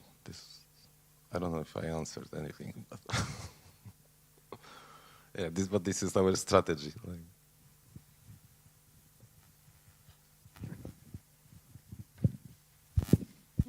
Are there any more questions?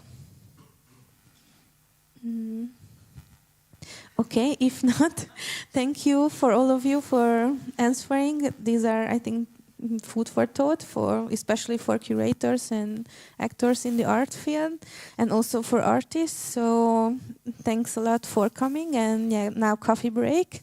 And we will continue in 15 minutes with the next panel discussion. And if you are leaving, then we will have an exhibition tour at the Capa Center by the end of the conference, and also an opening at 6 at the Polish Institute with Lia DOSTLIEVA, and the title is The Book of Long Objects, so everyone is welcome. Yeah, thank you.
Hello, hello, hello.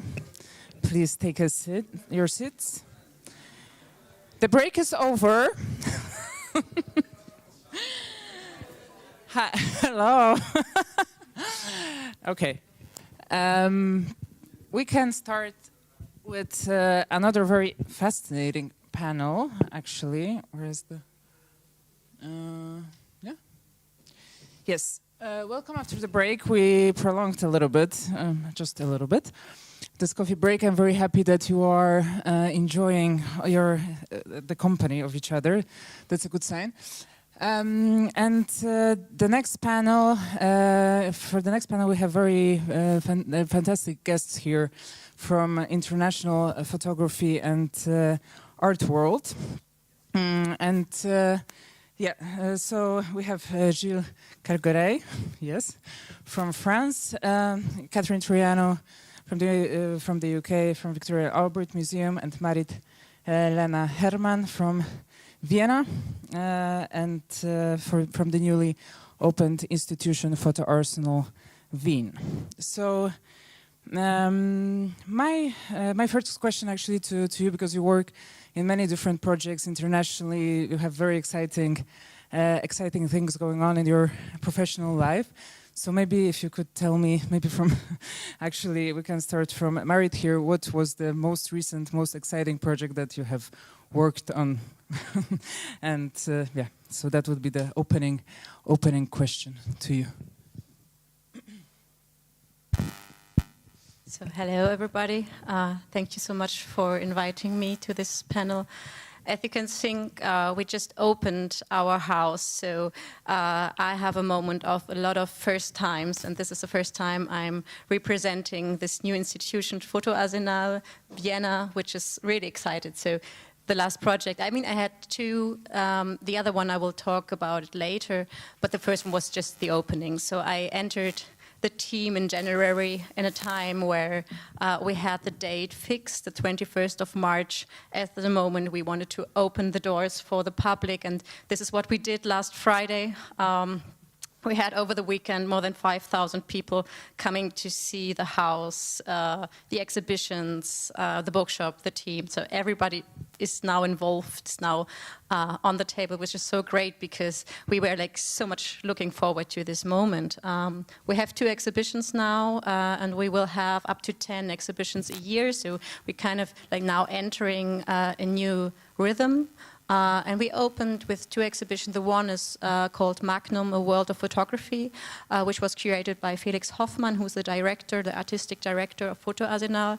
And the other one is a young Austrian artist called Simon Lehner. And what we did, and I think this is kind of also what the Photo Arsenal would be about, is to having like a bigger show, which is now the Magnum show, showing 16 different photographic positions from Robert Capa over Elliot, Martin Parr, but also combined it with contemporary positions. So the whole exhibition is about archive and the use and the distribution and circulation of images. So we are showing like a lot of material. We have like contact sheets on the wall. We have a lot of magazines on display. But we also have this contemporary positions, thinking and talking about archive. We have Rafael Milach with his APP project. We have Susan Michaelis with her project about the Kurds. And as well we have Bieke de Porta with her Michael project. So this is kind of, I think what we want to show is like having this historical positions, thinking and reflecting about photography as a medium. Also when it comes to the techniques, we have like a dark room section where you can really see how a dark room process is working. And then we have this younger position, so we will often have these 2 exhibitions on site.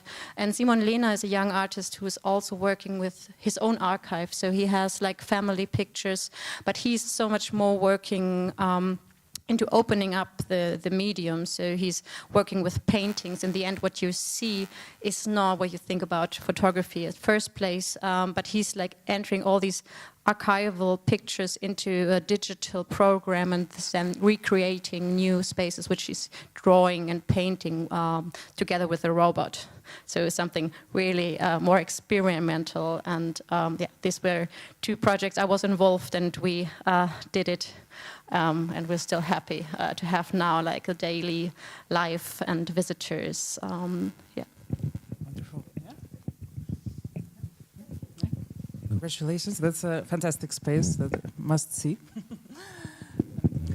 So at the V&A, really our kind of biggest milestone in the recent and not so recent past is the Photography Center.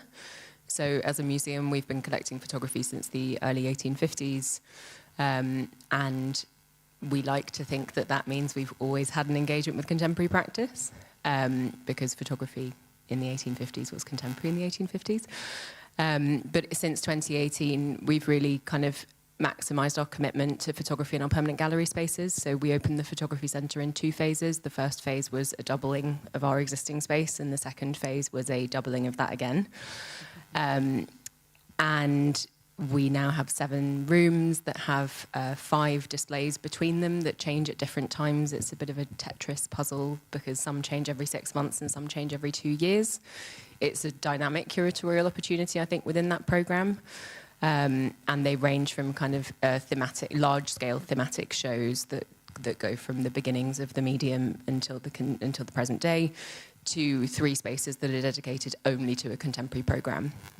So for us, the centre is drawn from the permanent collections, which means that when we have a contemporary focus, we kind of work through our acquisitions programme to build the displays programme via the permanent collection, which works very well to have this kind of public programme baked into our acquisitions programme. It works well for us as an institution, it works well for our donors, and also, of course, for the artists. So I think there were some visuals we might look at later that makes more sense. But that this year we're changing all the displays, but there's kind of always things happening in the Photography Centre. So if you come through London, always make sure you stop by, because you're likely to see something that you wouldn't have last time. Thank you. There's 2 projects I'm thinking about. When I've joined the publishing house, I have one vision. It was 1 year and a half. It's to position the publishing house. We are very small at this time. And step by step, we have meetings with institutions. And 1 year ago, we have a meeting with an institution in France, which is managing the archive of photographers. And on their project of publishing, there is one name that they give me. It's Jean Gomy, which is a Magnum photographer. And when they give me this name, they want to do a book with him, I say, oh, I really want to do it. But we are very small. And more we are talking, and they feel the passion to do it. They say, okay, you will do it with a big museum in France, in Paris. And we have worked on it. We have found a very, very interesting artistic director. And in the beginning, it was supposed to be a catalog, just a catalog for the museum. And now, more and more, they have seen the book being developed, been changed step by step with the artistic direction. And now they really appreciate the book, and the book will be on the museum for the exhibition, in a very, very big exhibition in May. So it's very important for the publishing house, this kind of project, because it's big names. It's with Magnum and with institutions. So I'm very happy about that we are able to do this project in a very short time. And another thing I'm thinking about, it's we will publish another book in July with a French photographer. His name is Fred Mortagne. He's well known in the skateboarding industry. He was one of the first videographer to do videos of skateboarding and also photography, and mix skateboarding and architecture. And I met him, I think it was 10 years ago. And I think in his photography, I've seen something different from the other photographer from this industry. And I told him he has to develop A lot is sensibility with nature, with landscape, with all this stuff. And more he has tried to develop, and I think it was 2 years ago, he sent me some picture. He has done in a region in France where there is nothing, only trees and old house and stuff like that. And he has started to work on that. And now we will publish a book about this story and about all this landscape photography. So I think it's also something I'm very proud, because we are in the beginning of the story, and it's very important for photographers to help them not to put them in case and do always the same thing, but also to push them to do something different. So it's two projects who are different, but we see that's what we try to do it. Fantastic. Thank you so much for sharing, and yeah, incredible work that you're doing from many different perspectives as well. So we'll get back to that. And actually, Catherine, I wanted to come back to you now, because as you said, you are in a very exciting phase right now of Victoria and Albert Museum's development. Maybe you want to also show yourself and like yourself. And not only in terms of the photography center, but you just opened V&A East, right, as well. So you have many different venues under Victoria and Albert Museum.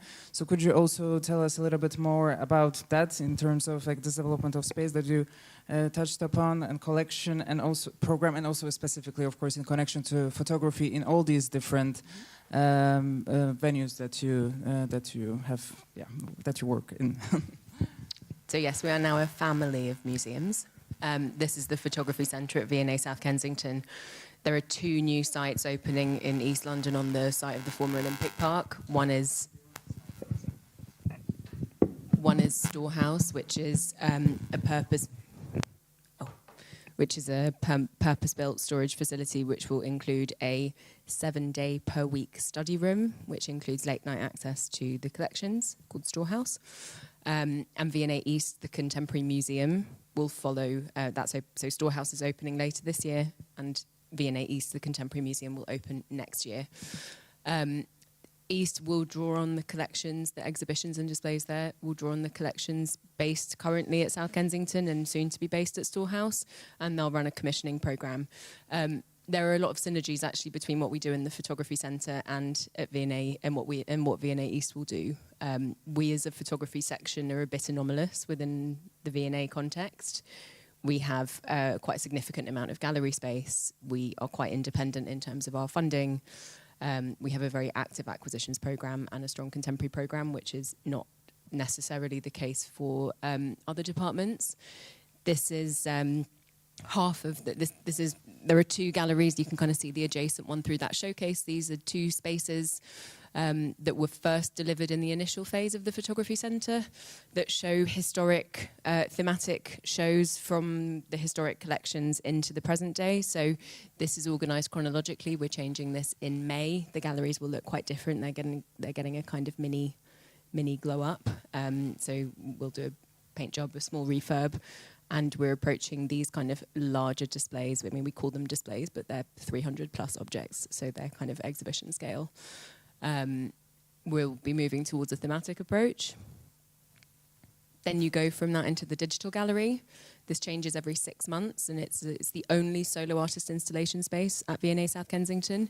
This was a commission that we delivered with Morashine Aliyari last year, in September last year.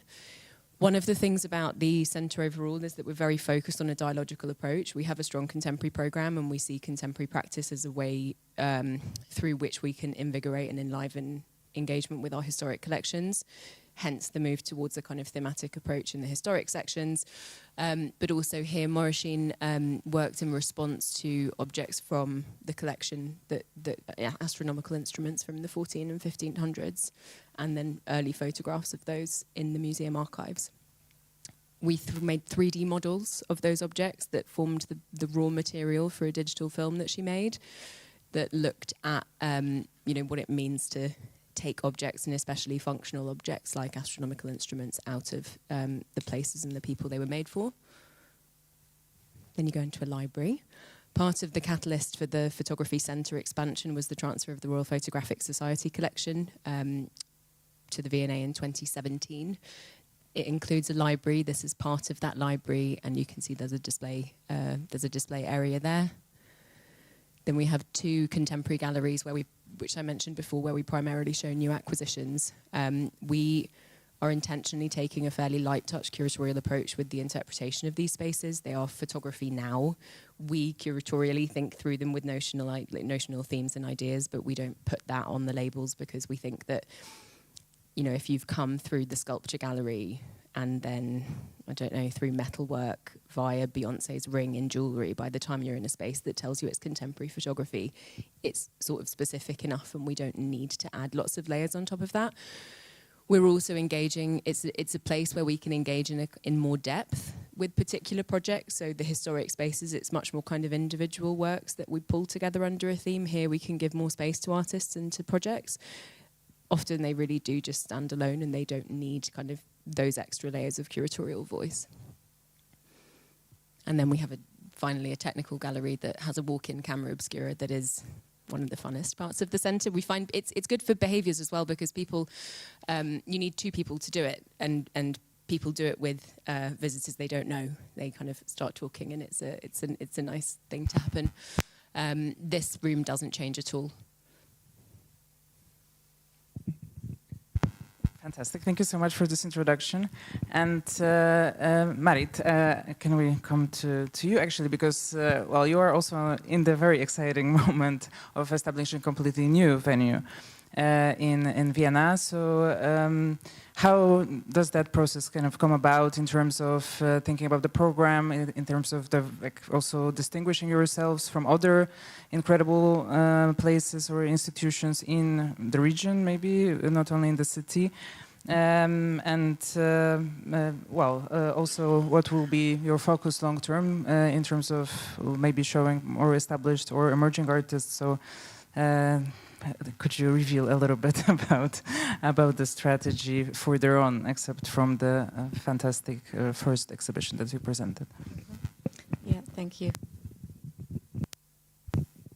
So,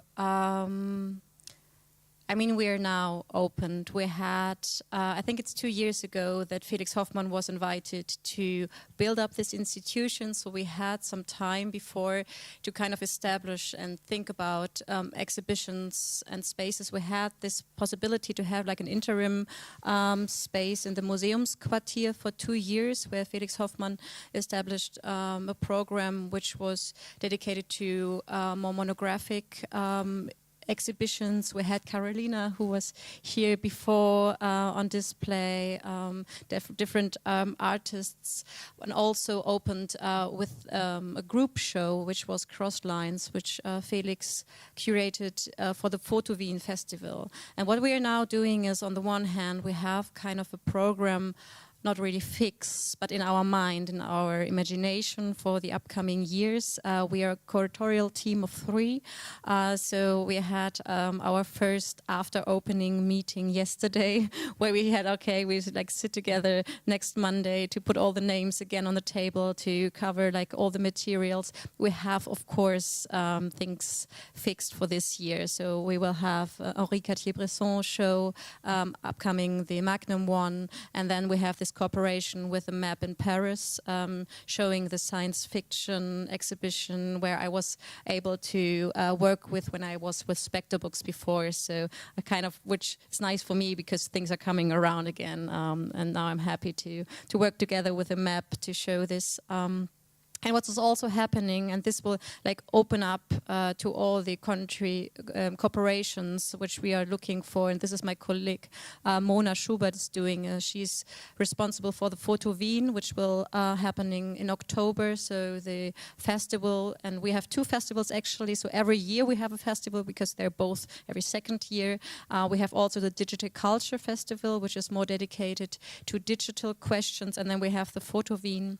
We just had the open call, and there are like a lot of different institutions now applying with projects. We have off spaces, as you all know, like the idea of a festival. But for us, it's so important to like be present in Vienna to talk to the people, and I'm so much looking forward because we just opened and have now the opportunity to talk with people and to show also when it comes to talks and panels and guided tours with universities, for example, which is really important for me.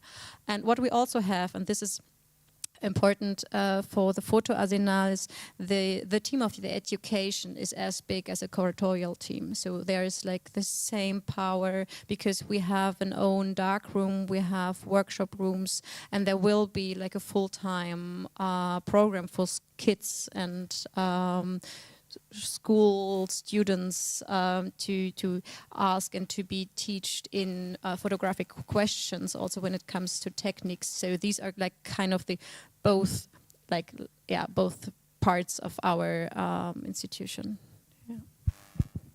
Great, amazing plans. So looking forward to experience everything. And funny because Wiktoria Arasheva was supposed to also be here, so you would have met from MEP. Gilles, coming to France actually smoothly. You also, except from your publishing activities and working with artists, you also advise institutions, right? You are in conversation with many professionals from the field of photography and have been for a long time. So can you tell us a little bit about French photography scene and also how international it is? Also in the context, actually, of course, Eastern Central Europe. What do you observe there? And then also how easy or hard it is to break into the French photography scene as an international artist? Okay, it's a very, very long question to answer. First, France is a very, very important country for photography. We have institutions for sure. We have very, very good festivals for years, museums, a lot of structure who are helping photographers. In fact, we have a lot of help from the government. There is a Ministry of Culture, and they are helping a lot the photographer. We have, for example, 4 years ago, they have developed a program to ask 200 photojournalists to document France for 1 year. And after they have done a very, very big exhibition. So at this period, after the COVID, it was very helpful for the photojournalist. So there is this kind of structure. They are helping a lot. Also, there is not only Paris and Arles. France there is a lot of institutions everywhere. There is also a new trend, which is to reconnect and to try to work together. I'm thinking about two organizations. The first one is LUX. LUX is an organization who are reconnect 31 festivals in France, and they are working together, which is very important. Before, it was not the case. Everybody was working on his side. And now they try to work together to find some solutions, also to develop connections, also to develop exhibitions in different places. So it's a very, very good strategy to not work in his own territory, but to work together. Another one is to develop also, I would say, people who are less on the front. I would say, for example, since 1981, there is every year there is kind of study about photography. And they have, a few years ago, they have seen that, for example, women photographers are very present into photography school, but after it's very difficult to develop the career. So there is a group of women curators, director of museums and different institutions who have created an association. The name is Les Filles de la Photo. There is 250 professional people, not photographers, but curators, museum directors, editors, journalists, who are working together to try to find some solutions to develop women's photographers. And they are doing also mentoring, stuff like that. So it's something which is very important. And not only from a Parisian way, but on all the territory. They also want to develop photographers who are not able to have institutions who can help them, because there is also a place in France where there is no museum, no institutions. So this kind of structure are helping a lot of photographers. After, in France, we have, I would say, almost 100 structure to expose, to develop projects. There is many I would say residency also, many places out of Paris. So it's very important when a photographer wants to do something in France, not to focus only in Paris, but to focus on different places, because sometimes there is small cities where they have, for example, they want to do residency with photographers, and they have budget to do that. And they are very open when it's photographers coming from different countries. I'm thinking about a small festival in Brittany. Every year they invite photographers from a different country. Last year it was US, this year it's Luxembourg, and there is a residency for 2 months, and after there is an exhibition. And the only person who can apply has to not to live in France. So it's very interesting. They are very open to other photographers. So we have a country which is very open, and we have a lot of places who are specialized in a kind of photography. I'm thinking about there is a gallery in France. The name is Echo. They are specialized in Japanese photography, and they try to develop. They have also a library with a Japanese book. They try to develop a lot of things. They have done a small exhibition in Arles last year. They will probably do it again this year. And they are very connected with the Arles Festival to promote Japanese photography. Also, sometimes you have some people, individual people, who want to develop because they have connection with the territory. I'm thinking about a structure. It's a printing lab, and the owner is from Brazil. And she has developed a collaboration with library, with BNF, which is a big institution in France, to include a Brazilian photographer in their archive. So contemporary Brazilian photographer. So she has pay for that, and I think there is 30 in the beginning, 30 photographers who are included in the collection. Now there are, I think, almost 70, and we see that now in Arles they will have Brazilian photographers. So it's individual also initiative who are helping a lot the photographer, and especially international photographers. After, in terms of, I would say, trend, I see a lot of museums who are not focused on photography, who are doing photography exhibitions. I'm thinking about we have an Asian art museum, and they are doing more and more photography exhibitions. We have also a lot of fashion brands who are focused on photography. One of Louis Vuitton, for example, they have a collection of books for many years, and they are also present in Arles. They are asking photographers to do like a documentary on a territory, mostly fashion photographers, but also Chanel, who has bought a Settle bookstore, and they will publish books about photography. We have also Saint Laurent. They have opened a bookstore.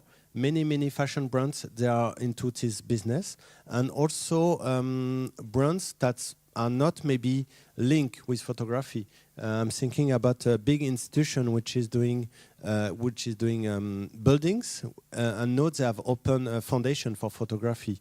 So photography is very present in France, more and more, and we have a lot of school, also photography school, and open to foreign photographers. We see a lot of exhibition everywhere from photographers from everywhere. It's but I will say it's easier in the beginning to enter with, I will say, not by Paris, because it's very competitive, but with other cities, because they have interesting institutions, biennale, residency, and stuff like that, and it's a way also to promote the work of the photographers. Thank you so much for, for this extensive answer. So the next question will be actually to each one of you, in respective territories, because you also represent different, different territories yourselves and different venues. So what is the focus or current focus of your respective institutions that you are associated with, but also maybe a little bit more broadly? What tendencies do you see in terms of collection development in your venues and more globally? And the public program as well, focusing on Central Eastern European photography. Do you see, what would be the tendencies? And then maybe also I will squeeze another question in that one already.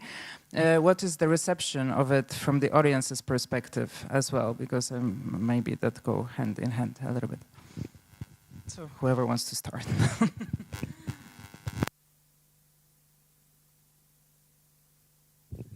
So as I mentioned before, our collection building program is very closely related to our public program.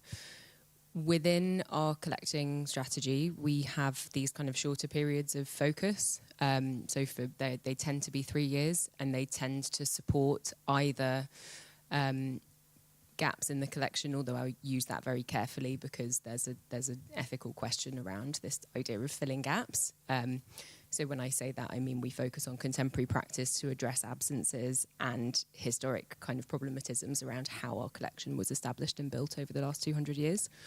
For 3 years, that was South Asia. And part of the idea of that was so contemporary practice could balance some of the 19th and early 20th century collections we have relating to South Asia. Then we had a kind of shorter focus that supported photography from the US, which relates to a display that we're doing. Now we have a focus around Latin America, again, to kind of look with this, with our collections in mind.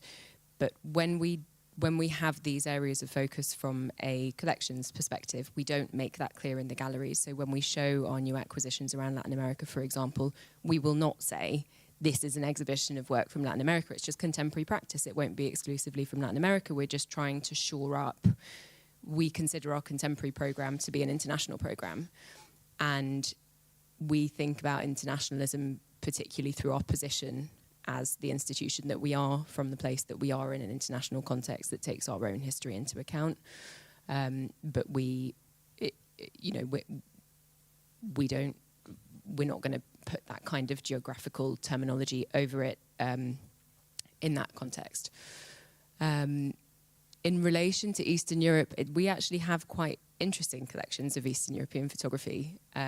There is some very interesting things in the RPS collection, because the RPS were the Royal Photographic Society, it was an amateur organisation that were established in the 19th century with some of them now kind of very important 19th century photographers at the helm. But they were they had very strong international networks, and particularly with Europe and North America. And we have some, for example, vintage József Pécsi photographs that no one had seen for 50 years. That's one example. We have a much broader set of examples like that. We have probably the largest collection of Lithuanian photographs outside of Lithuania.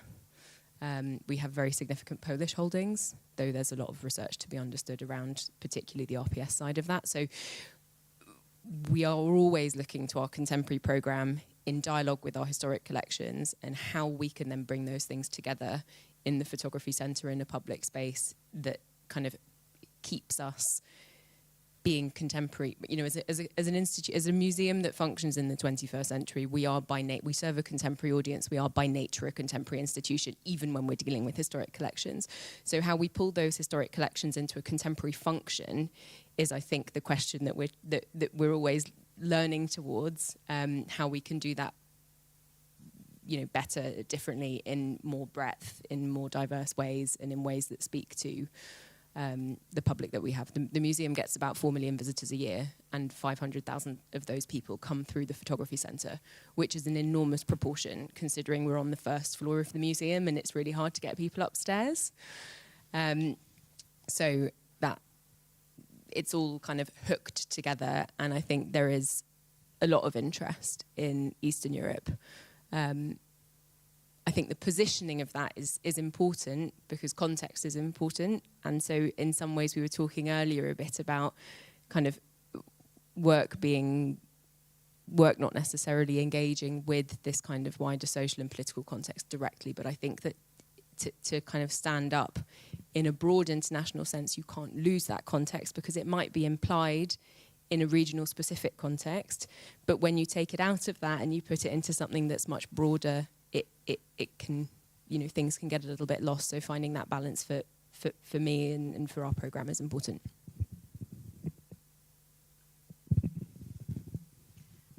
I mean, on the one hand, I can answer it quite short because we don't have a collection. So I cannot tell something about that. But on the other hand, and this is so important because I just moved to Vienna in the beginning of this year, and it took me a bit less than 3 hours to come here to Budapest. So I think we are really aware of the position of Vienna within Europe, and it's quite an exciting space actually and place to be. And for my curatorial experience, for example, it's one thing on my list after the opening now, to be more aware, for example, of these universities within Eastern Europe. So I want to be there for the presentations. I also want to check out schools, photography schools in particular, exhibitions as here. So I'm looking forward to much travel, and I think this is also what Photo Arsenal had shown in the last years, because we opened 2 years ago in this interim place with a cross-line exhibition called Crosslines, with a focus on Eastern Europe photography. We had Gundula Schulze-Edaui, which was a GDR photographer. We had Caroline on display. And when you count that into what we had, it's like, I think, a focus. And especially when it comes to Photo Wien and to the photo book section, we will have a focus on Eastern Europe photography books, also when it comes to the talk. So I'm looking forward to that in October. There was a question about the collection and something else I missed. About collection and the public's reception also, like what would be the interest you feel from the public side, if this is a popular topic or not from your perspective, or, I mean, topic, or if this is a known subject, or if the artists are also attracting audiences, just to make it clear. So. I mean, also for the audience, I don't have that much experience yet. But what is interesting that we are working together with different centers, for example, for the Romanian center as well as the Bulgarian center in Vienna when it comes to the Photo Wien festival. And I think it will be, as I said, a focus which will also address different audiences. And I'm so much looking forward to like building up this network now.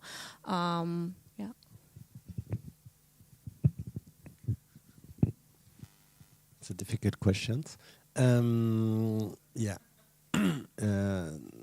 No, in terms of, I think in France there is always a big connection with Eastern Europe photographers and artists. There is a link. There is a real link with painting, with literacy, with all that. There is always a link. And me, for example, I'm working with a foundation, and when we have decided, we have do a prize for photography for a residency. It's focused on the Mediterranean Sea. But when we have decided to do a book about the 10 years, we have decided to do the book with like a story with a Russian author. And it was very interesting to mix this territory of Mediterranean Sea and with word of Russian authors and photography from 10 years of residency.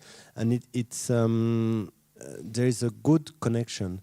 And when there is exhibitions, there is especially in Paris, people are always interested, and there is a lot of also in the archive of the BNF, of the Médiathèque du Patrimoine, there is a lot of Eastern Europe photographers who are included, and the people are very happy to see their exhibitions.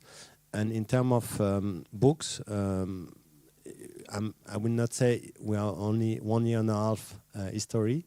But we are always interesting, and it's for that I'm very happy to be here, to see photographers from Eastern Europe, because when, for example, I see on the portfolio review in Arles, there is always interesting stories, interesting perspective, and after it's always interesting to develop that onto a book or into some exhibitions, and there's always an interest. I think after it has to be linked with some institutions and with the help of institutions, because it creates more credibility, and that's most difficult part, I would say, for individual artists, individual photographers to arrive in Paris and do something like this. Because I think your question was concentrated on the institution, but I can just shortly talk about myself, because I will bring some experiences to this space and to the institution. And what happened, I was born in West Germany, and I moved to Berlin, and this is like where I built up my professional career within the last years. And what I did is like entering the so-called REZO Agency, which was founded in 1990 by East German photographers. And I had the opportunity to work together closely with two photographers for over 4 years right now. So this was kind of my like really school which I entered. And this was not only about photography and darkroom practices and archival questions, but it was also about cultural thinking, about questions regarding Eastern Germany, but also because they both traveled a lot before 1990, also opened up a lot of Eastern photographers, which now also were part of the images I have in mind. And what I found so interesting is now having this moment, because I kind of like compare Berlin to Vienna, but they're so different, of course. But in Berlin, we have this moment of wall. We have like a huge discussion about East and West Germany photographers, also when it comes to Western institutions, because we will see that they are not as present as the Western photographers still. And there's especially this agency I talked about. It's a bit closely connected to the Magnum idea. So it's a photographer-owned agency which are trying to also work against these structures. And I kind of now taking this with me when it comes to Vienna, and I'm very curious to see how the history, which was totally different, but also like pointing out maybe similarities, which like will open up to different questions. Fantastic, and that actually leads to my next question very smoothly, and I think it's going to be unfortunately the last one because we had a little bit of a delay. So, we talked about different perspectives, and also it would be maybe interesting for us to know from your perspective as curators of these international institutions, or a person advising the institutions, what do you think would help you as a curator to understand the region better, or what's going on in the region? And also, I guess that could be a question on behalf of the artists as well, what they can do specifically to engage with the institution on the level you represent as well. I think it's a boring answer, but understanding the scope and the remit of what the institution's doing. So, for example, if someone comes to anyone in my team with an exhibition proposal, there's nothing we can do with it because that's not how our program works. Whereas if someone comes to you with an acquisition proposal, that's not within the remit of your organisation. And I think for us, there are always a lot of moving parts. So, it always comes back to the work. It always comes back to the quality and the rigour of the work. So, I like to think we're quite available. Our details are discoverable, and we're always open to looking at things, but presenting, focusing on the work itself rather than what it could be, is the most effective way, I think, to engage with our team. I think it's it could be important to have I would say a presence of structure institutions to guide. I'm thinking about France, for example, the foundation I'm working with. We have an open call every year, and it's open to all the photographers from around the world. But mostly we have people who apply from France, Italy, Morocco, Tunisia, and very few from Eastern Europe, because they don't know. Everything is in French. Everything is. They don't know. There is many residency they can apply, and maybe it could be interesting to have some structure who can help artists from different countries to know that it exists and they can apply. They can, and maybe it can be translated or it can be help for them, because in France many structures are only in France. And it's not easy to understand if you can apply, if you can't.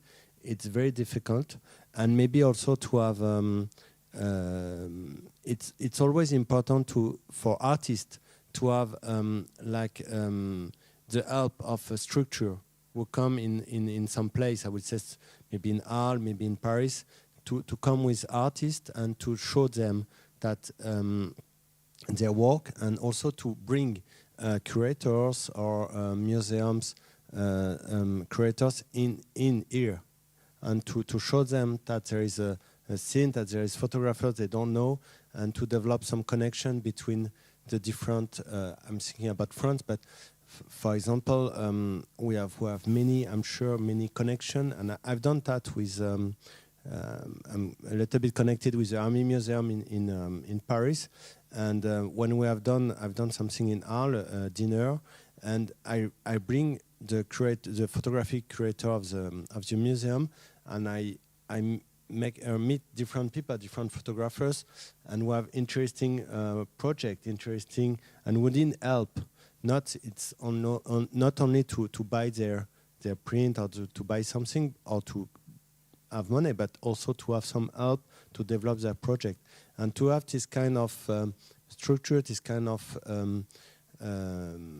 place we can meet and see different projects. It's very important. Follow-up question if we had time, but we don't have that much time. I think what you mentioned is really interesting, because it's about networking and not like working just for your own thing, like being in groups. We had this female group you mentioned before, like for female photographers. And I think, I mean, we heard a lot of different approaches and possibilities to send portfolios. There are difficulties. I just recognized that Spectre Books, and I was with Spectre Books for 1.5 years, just closed their open call email address because it was not able to handle the way of portfolios which were sent. So they have like 2 moments a year where they open it up, and then it's a week of like all the portfolios coming in, and then hopefully enough time to check it. I mean, my email address is public, so I of course get portfolios, and I'm also approached in festivals, and I'm interested in that.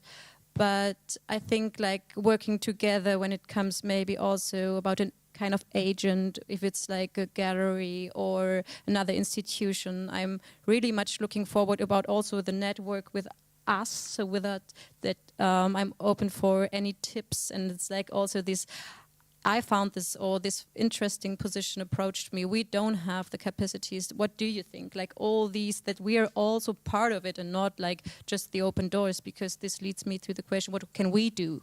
I mean, it's not only what can Eastern photographers do, but what can we do as institutions to be open, to have the doors, to have the possibilities to be open for a diversity. And this, because this is like the thing I can do for myself, is like trying to be aware when it comes to research, like to get out of my boxes which I'm in, and also the privileges I'm bringing in, to try to work against this every time I'm thinking about research. And then I'm absolutely thankful for any help and support I can get. If it's like a list of names I can start to read, if it's like exhibitions which open up new perspectives. And I'm, so, I mean, we have like a day to talk, but also your answers would be interesting for me. Yeah, what can we do, and not what can you do? Oh, be sure I will follow up. I'm joking.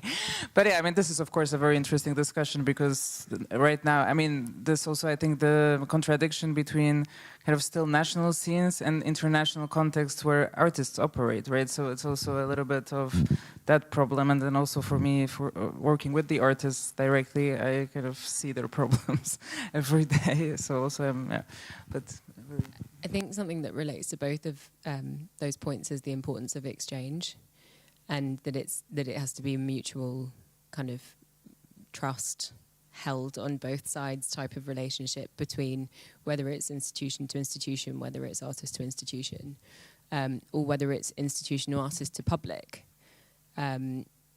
which of course is the kind of last piece of that dynamic.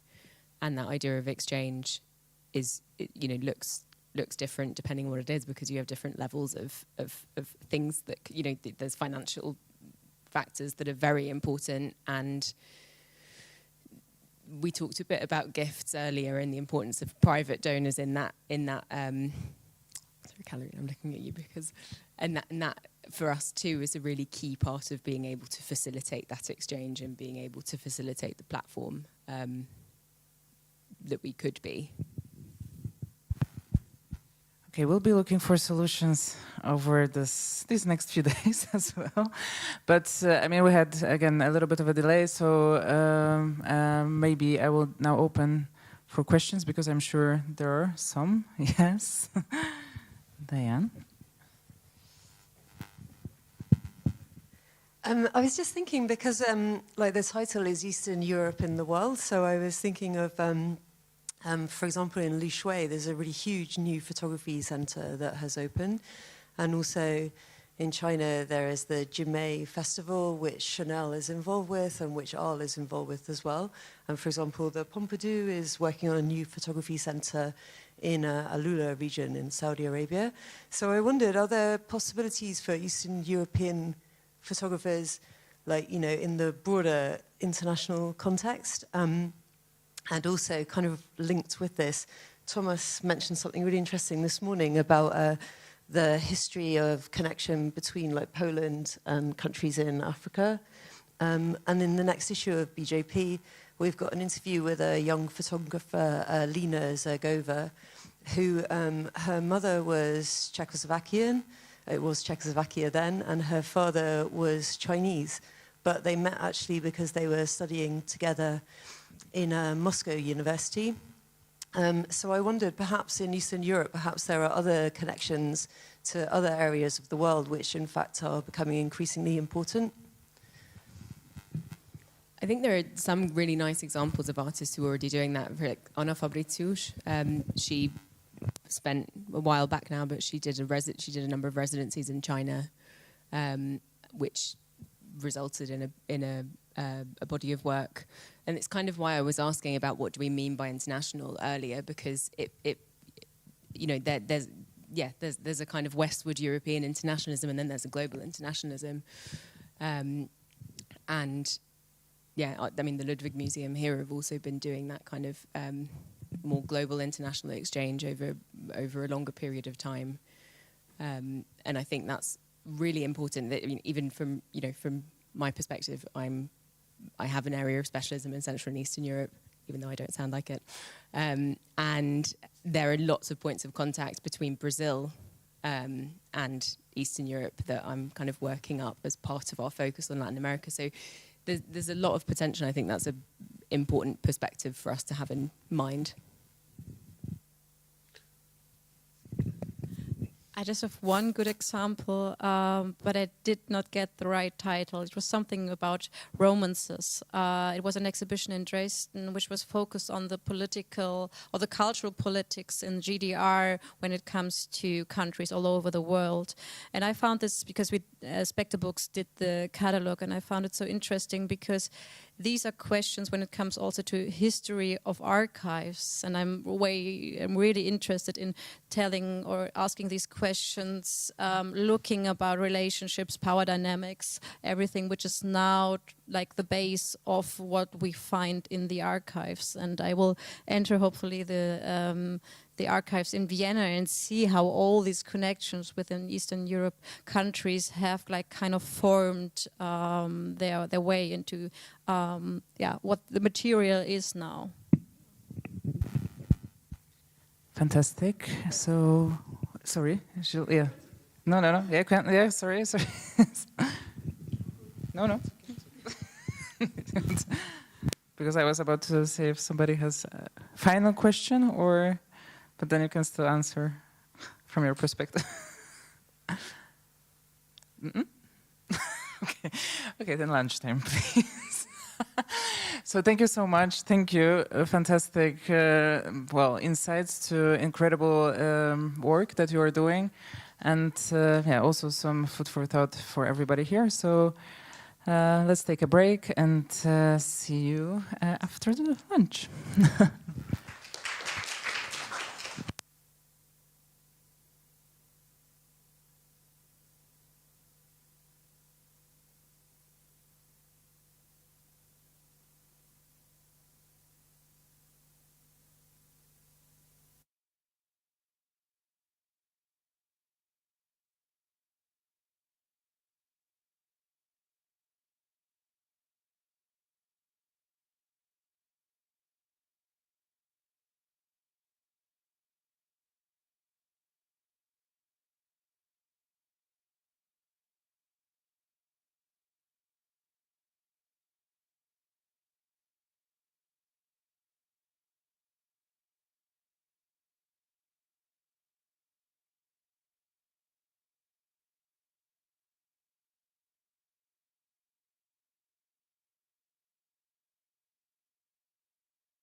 Gerjedünk, nem gerjedünk, nem gerjedünk.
best version.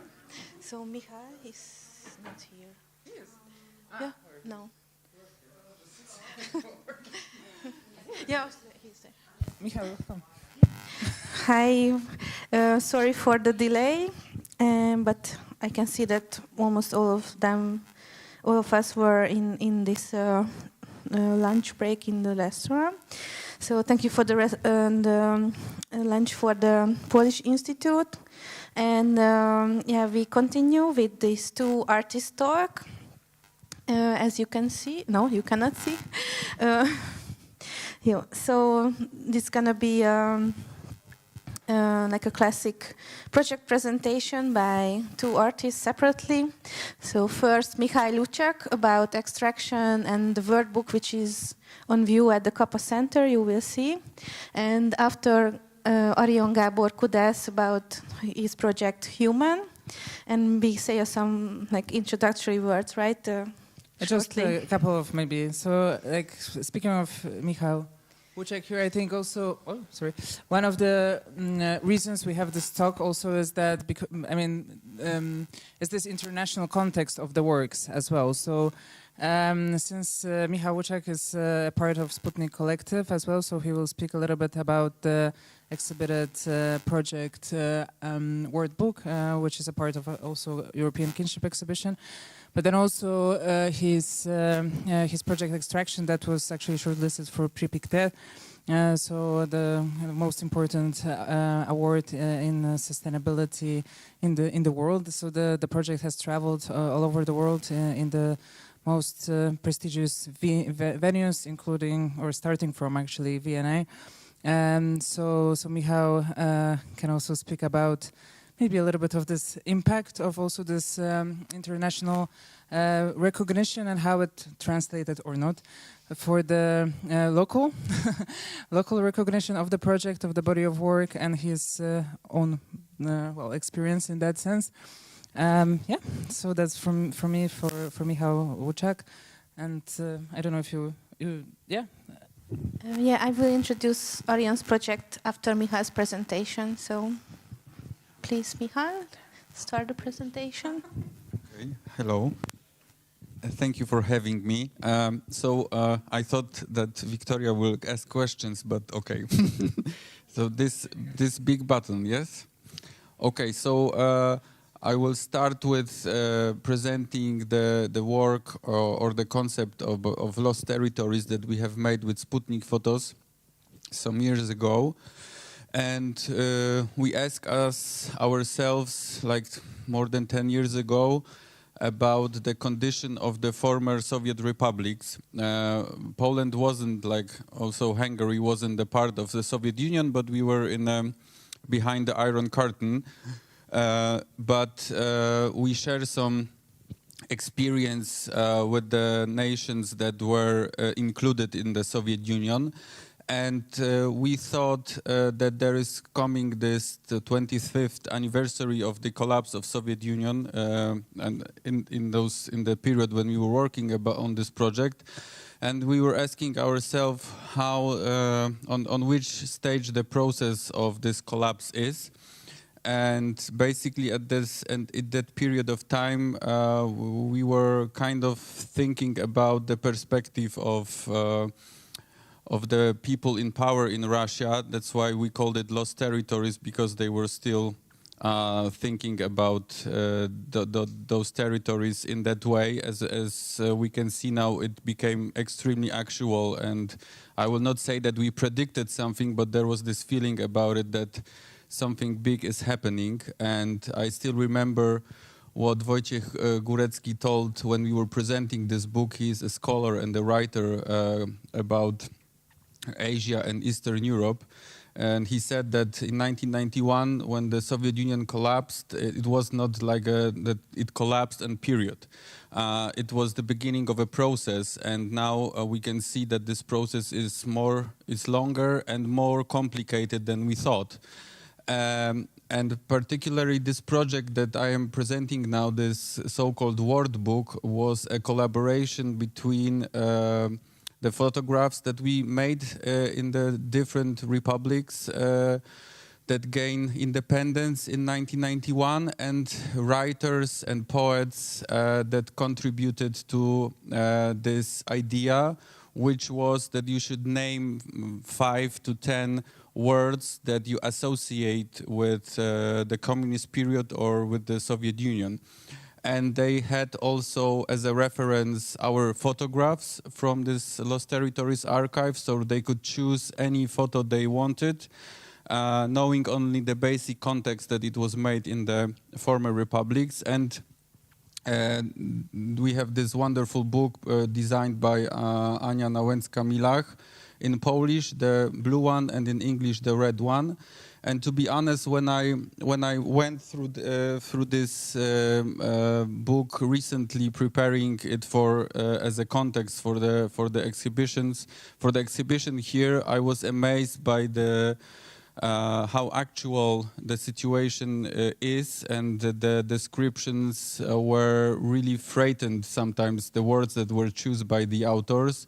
The situation of some of them changed dramatically. I would say about Andrzej Poczobut, who is a political prisoner since more than 5 years in Belarus now, and he was a contributor to this book. And Serhii Żadan, for example, who is a really internationally famous poet and writer. He's now he stayed in Ukraine, in Kharkiv, and he's dealing with logistics for the people that are actually fighting on the front line.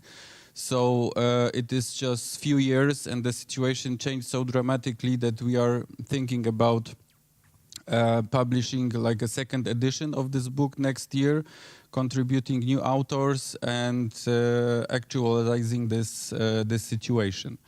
And the Lost Territories project had many different fruits, I would say. Like, we were making exhibitions, and we published 3 books around this idea. And the main goal was, of course, to document the former republics. So we covered all the 15 countries that gained the independence in 1991.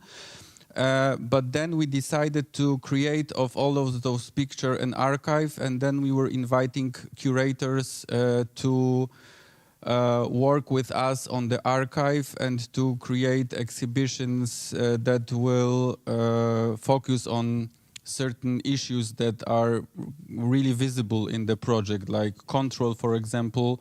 It was shown in Salzburg, in Fotohof, or the first project Layers, which was shown in the Center for Contemporary Art in Warsaw, where we shared the same experience, that even if we were, like me, for example, in Central Asia, I never had any connections to Uzbekistan, but being there, I kind of have this feeling that we have something similar, that we have a common story, and it was still really visible there, and we could feel it very precisely. So this project was, as I said, presented many times before the pandemic, and now it makes probably a second circle, because we will show a new perspective on the project also this year at the end of November, as far as I remember. And as I said, there will be a second edition of this book. So yes. So this is about the Lost Territories, and the curators here invited us to make like this context for the exhibition. So that's why beside the photographs, we also present quotes of the authors that were referred to the pictures, and there is also a book on display that you can read and check how does it look like in general. And when it comes to my solo work, because in Sputnik Photos we have this I would not say a rule, like it's very natural that we make things together, but on the other hand there is a lot of freedom, and everybody can make their own work, which is some kind of also related to our common work. But I doesn't live in Warsaw like the most of us, and I'm from Katowice, Silesia, which is the the capital of Silesia region, which has a very short but intense story of an industrial region, basically because of coal mining, but as a consequence also of power plants and steel works. And of course, as you can imagine, as a young photographer, I was making like the daily life reportages of miners and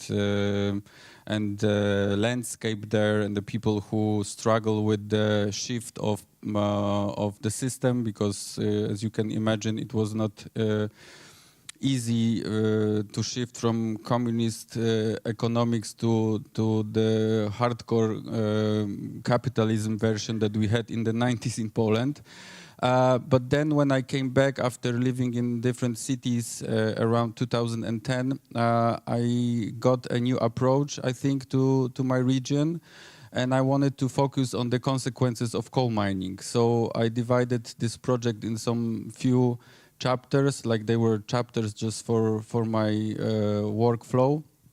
But I wanted to concentrate on the landscape, the architecture, the air, and also the mine itself, and the miner as a figure, not as a someone who has, you know, name and family and stuff like this, because we already knew all those stories, and the miner's body. So that's why I decided to photograph like the skin of the miners after work, because it was this very human way of thinking about, you know, taking and extracting the goods from the underground. So as you can see, there is different situations here from mines, or like this picture on the left where I am showing the consequences in architecture, because the ground in Silesia is moving and it's collapsing in a very particular way, that you can live in a house that is really crooked. Like I was living for 13 years in a really crooked house where you can basically, my sons could just put a small car and it will go by itself to the other side of the room. So this is something really typical, and this is the consequence that will probably last very long in this area, because the ground is going down for decades. So even if you will close the last mine in supposedly 15 years, the ground will still move for 100, so, for example. So yes.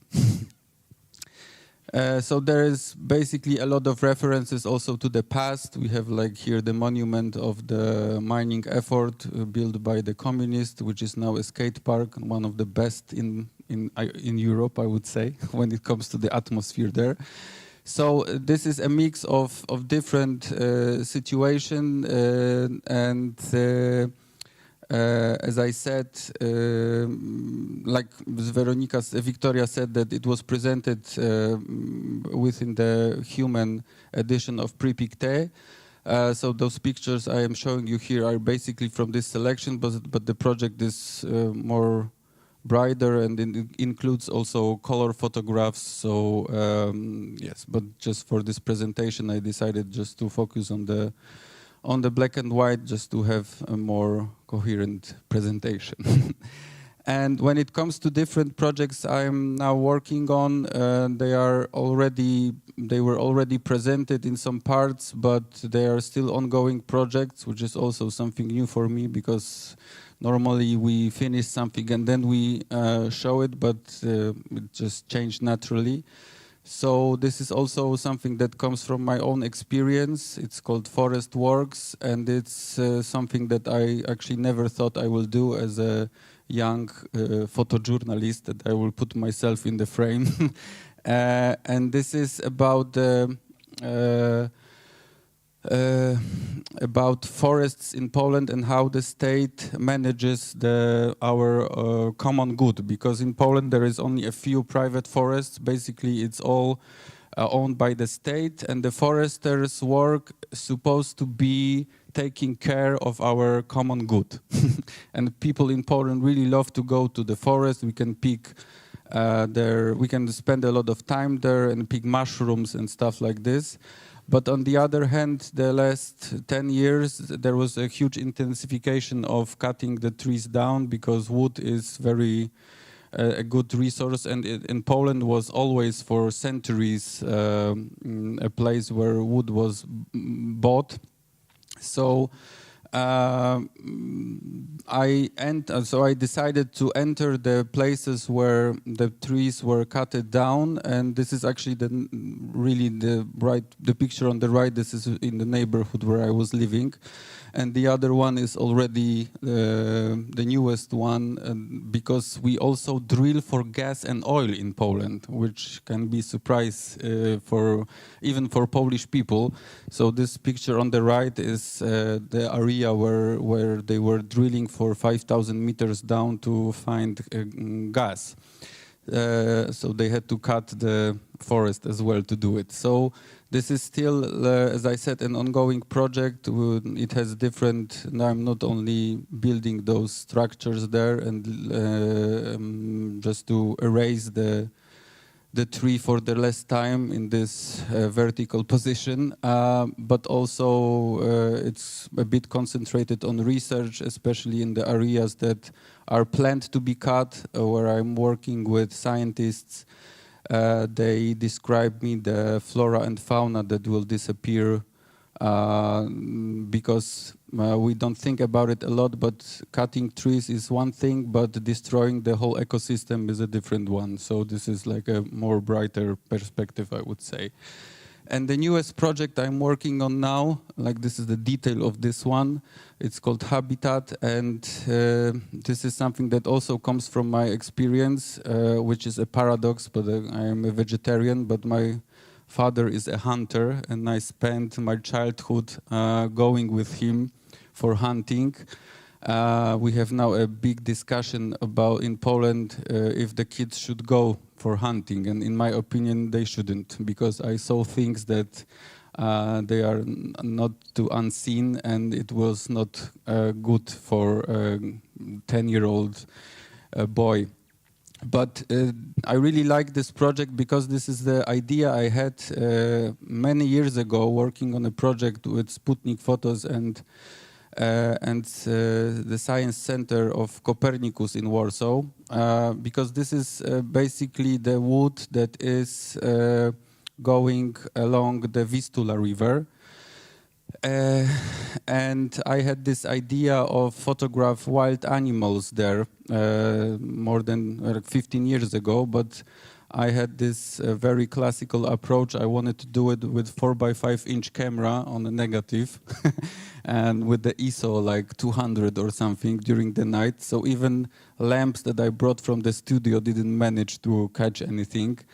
And when I was invited this year by the Museum of Warsaw to participate in a project about the changes that will go on in Prague district, in Praga, I decided to go back to this idea and switch to digital.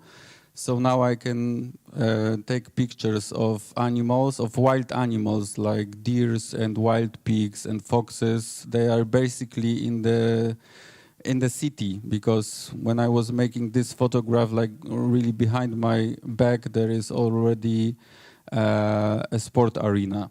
So I am using a thermovision, because it was too difficult to work without it, and I made some pictures just by hearing the animals, but it takes too much time and too much effort.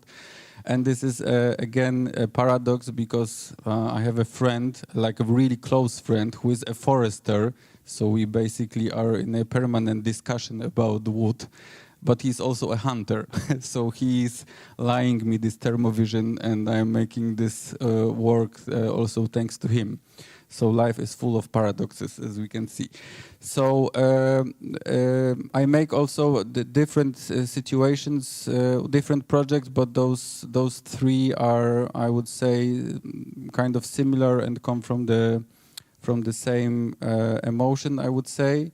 And I hope to develop those two last this year, because Tomasz was saying about this exhibition in Warsaw.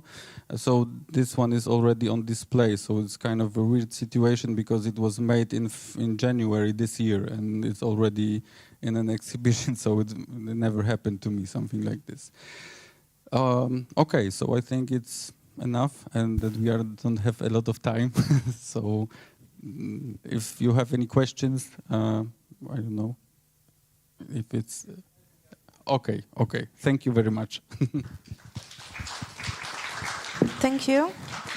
And so now, Arion, please come on stage. And so I just quickly say some words about Arion's project, Human.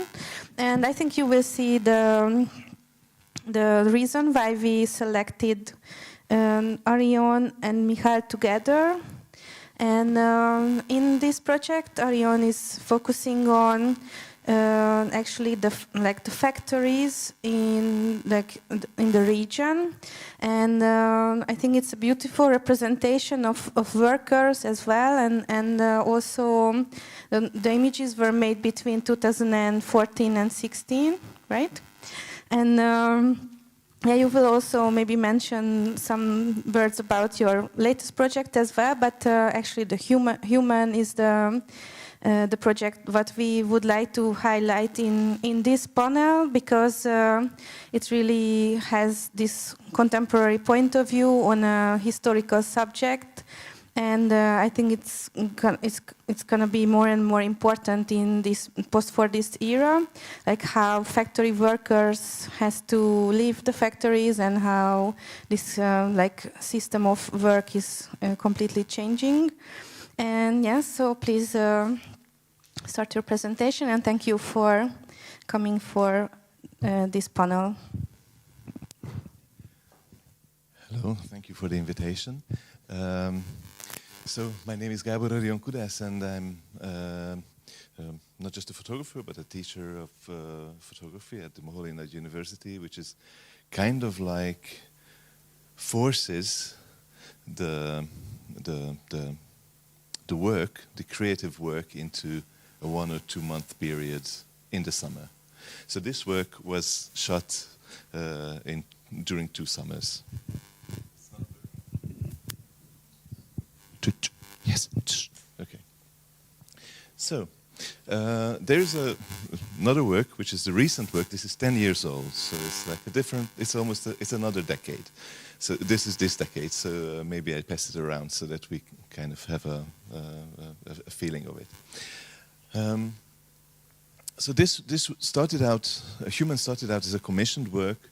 I was approached by Büro für Kunst, a German, actually an Austrian art buyer, Maurice Stiptich, who, and also Peter Puklus is also sitting here, who after 1 year was also invited for creating work for the company collection of Wienerberger, which is a brick manufacturer. Actually, they have several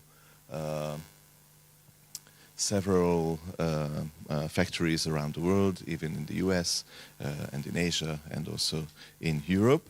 What is funny, in Europe, did you know that every 250 kilometer diameter circle, they have to have, like Wienerberger, if they want to sell bricks, they have to have factories, like they have to cover the map with circles because the transportation of the bricks is expensive, so that they have to have these spots. So this gave me the possibility to do a survey of this Eastern European brick manufacturing practice, and there were the factories, so I only had to travel 250 kilometers.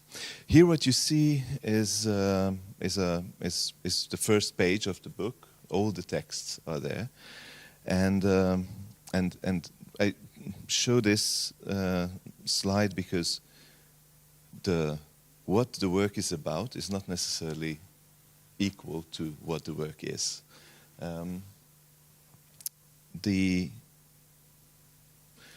The approach, when they approached me to take some pictures in brick factories, was super motivating.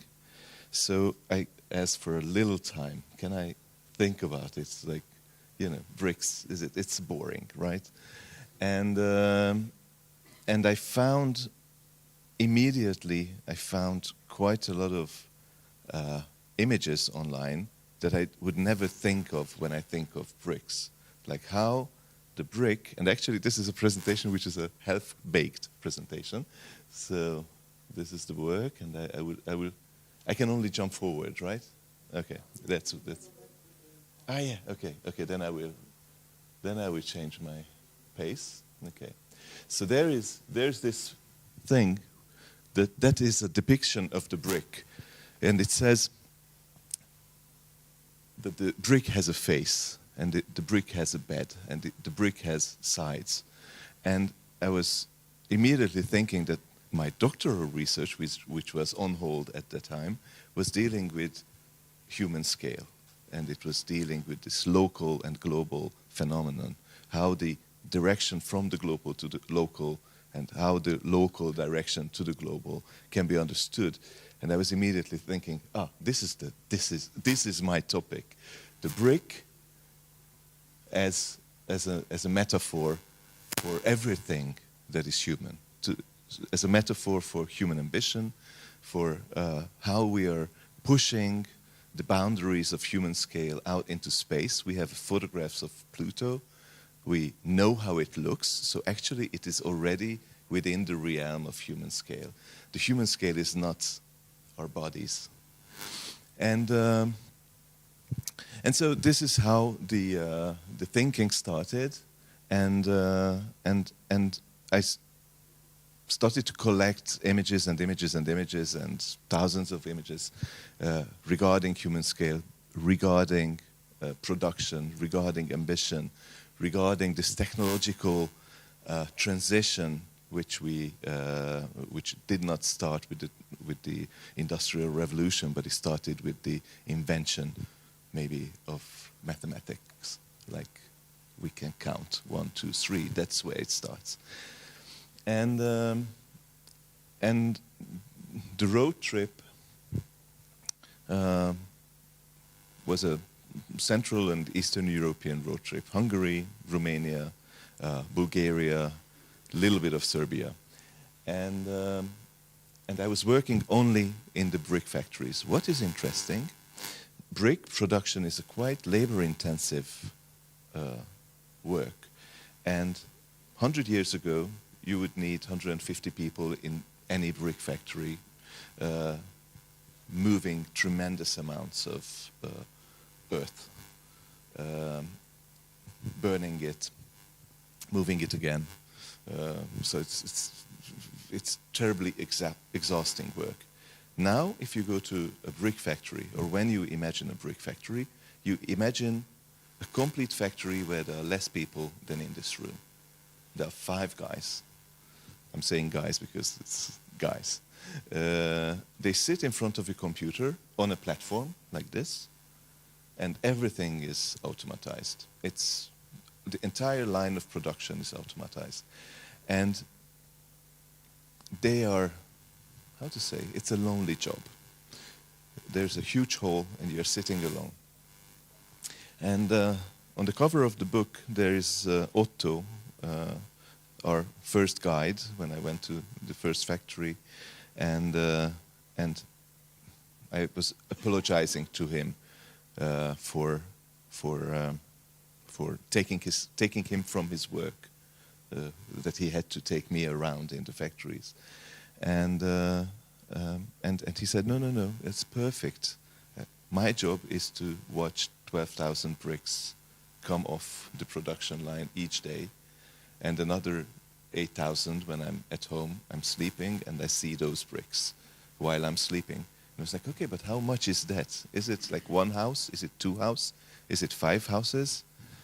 And he said, it's roughly 2 houses, 2 family homes. I was like, okay, and do you dream like how your family home would look like? He was like, I never thought of this. And that was the point when I was like, okay, this is my mission. Okay, this is the point of the work. How conscious we are about what we do, right? As a photographer, it's also difficult. Sometimes we do a job, do a piece, and we don't realize what it is about. This picture, this picture does not belong to the presentation, but it belongs to the topic of what we do. Every presentation which I do, I always show this example because repetition is key. We see two pictures. Let's think which one tells the truth. A hint, the bottom one is the photograph that was taken. The top one is the photograph that was published. I argue that the photograph that was published, which is changed, which is manipulated, tells the truth because it tells about the thinking of the people who created the image or who used the image.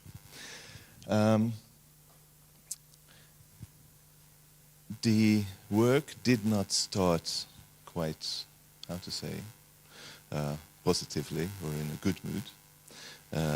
On the first day, when I went to the first factory near Budapest, I called at 9 o'clock. Can I be there at 9:20? And will there be someone to meet? And they were like, it would be good that you don't come.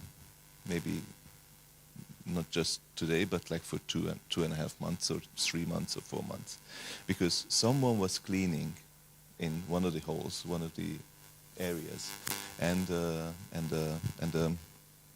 robotic arm put 1 ton of bricks on the guy, and he died. And probably if I just come and take pictures, everyone will think that I'm kind of like doing some kind of investigation or something like this. And of course, all the workers are devastated. And I was devastated as well. And it's since then, I'm constantly thinking about this. Would that person be still alive if they would not wait for a photographer to come and take pictures in the factory? I don't know if I phrased it properly, but this work is kind of like about responsibility, how much responsibility we carry, what can we carry, work and optimization of work. This tragic event actually showed some aspect of the okay, I'm skipping this. Let's see some pictures, right?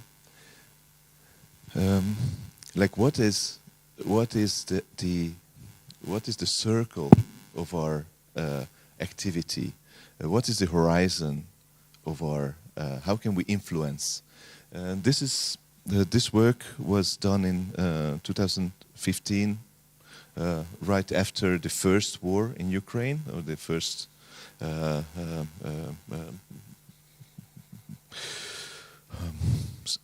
gas crisis.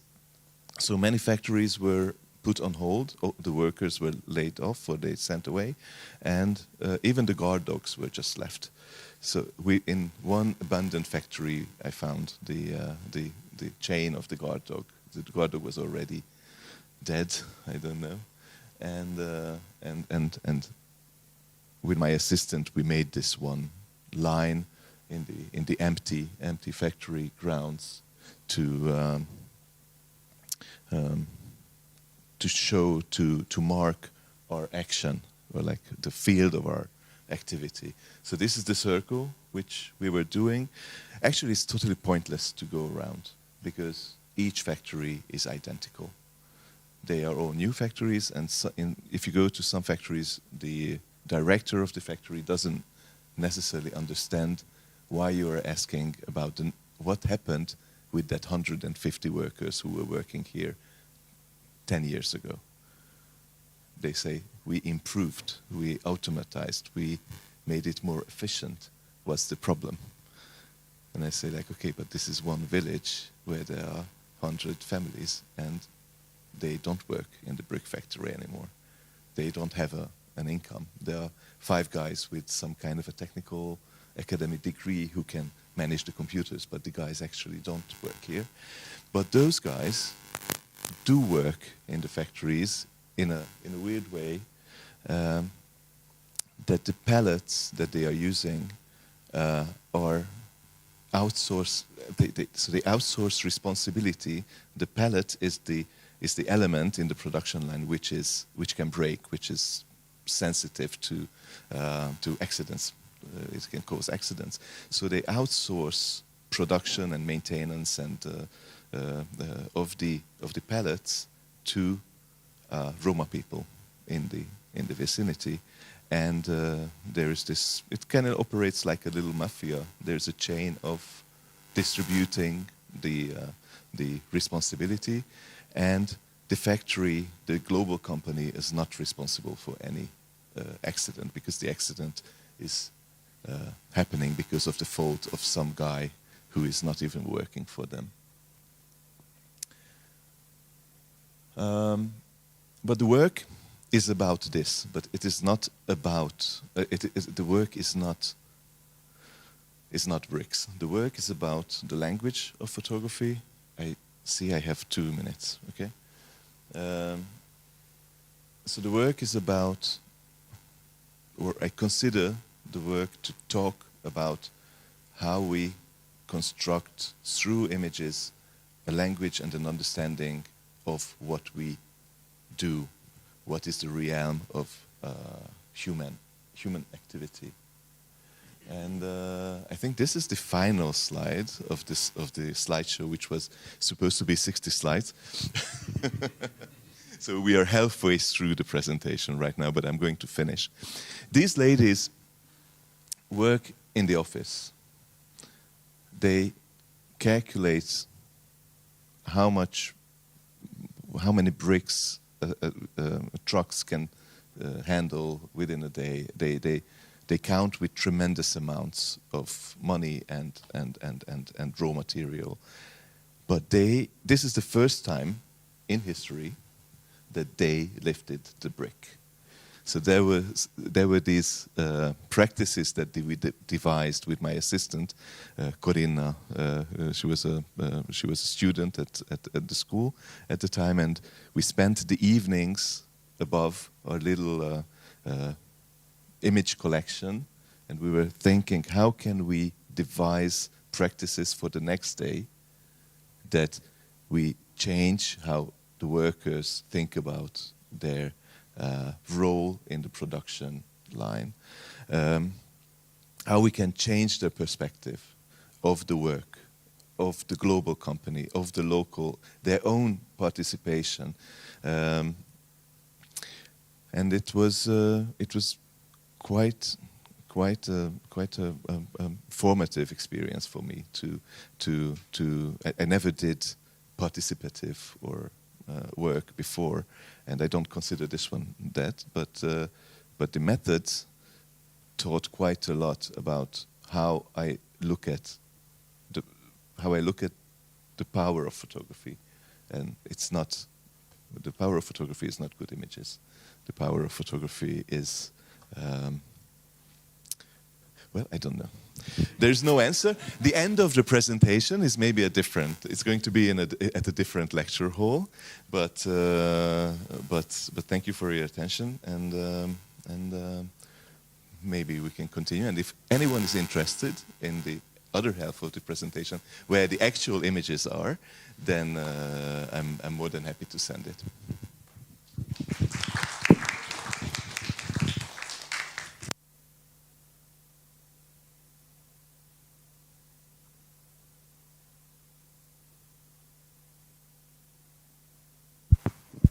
Yeah, thank you. We continue with the final panel talk. And I give the microphone to István, who is the moderator of this panel. Thanks. So come on, guys, sit next to me. So, welcome on stage. I'll quickly introduce the three wonderful people. Oh, what is the purpose of photography? Sitting next to me. So we will be talking, the title is Emerging from Eastern Europe, Best Practices. So we will be trying to have ideas about this question. And I'll be talking to Marina Paulenka, who is the Director of Exhibitions at Fotografiska Berlin and former Director of Organ Vida Festival, now based in Berlin, coming originally from Zagreb, Croatia. And Agata BAR, editor, publications producer, co-founder of Growing Pains, originally from Poland, now based in Amsterdam, in the Netherlands.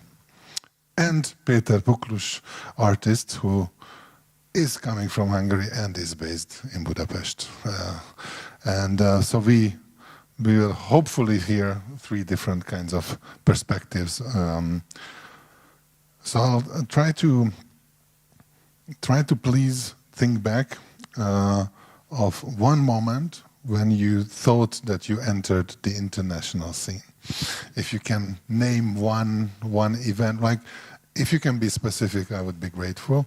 Like whatever it may be, if you won a prize, if you did an exhibition, if you had a contract with a gallerist or whatever it may be, was there a moment when you thought that, okay, maybe this is already an international, this can be counted as an international recognition or project? And that's a question directed to all three of you. Okay, thank you, István. Good afternoon, everyone. There will be many moments, but if I need to choose one, then it was definitely in 2018. It was our 10th anniversary of International Organ Vida Festival from Zagreb, when we were awarded with the Lucy Award for the best curated exhibition, best curated best curator in the world, and we were actually in line with Fondazione Prada and Getty Museum and Los Angeles Contemporary Museum of Art, and we were thinking like no one is actually watching what's happening on Balkans. But we got it because we dedicated the whole edition to women and everyone who felt like that. In the year when Croatia was facing a lot of marches for women's rights, so our exhibition, Engage, Active, Aware, Women Perspectives now was really seen, as well as all artists who applied and showed their work and shared their experience. So I think that was really the crown.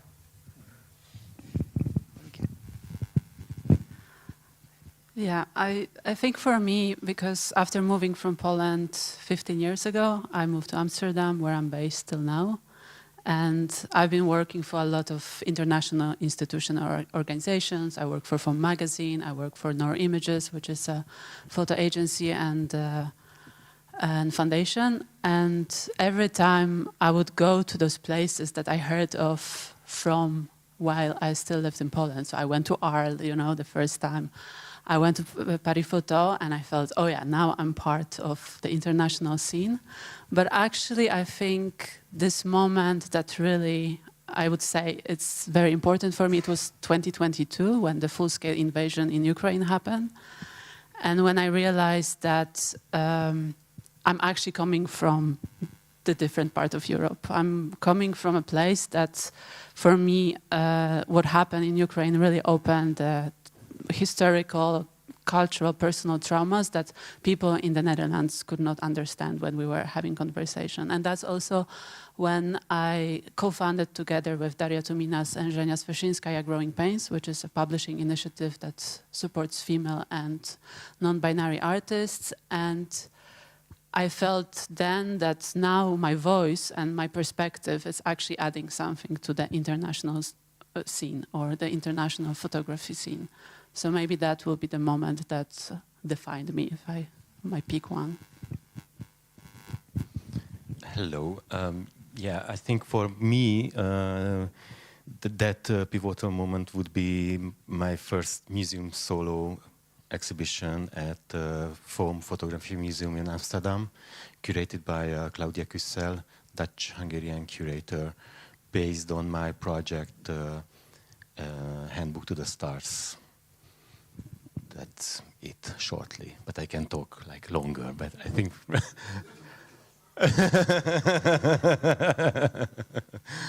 Yeah, actually that project originally started with a different title, which was Budapest Eden.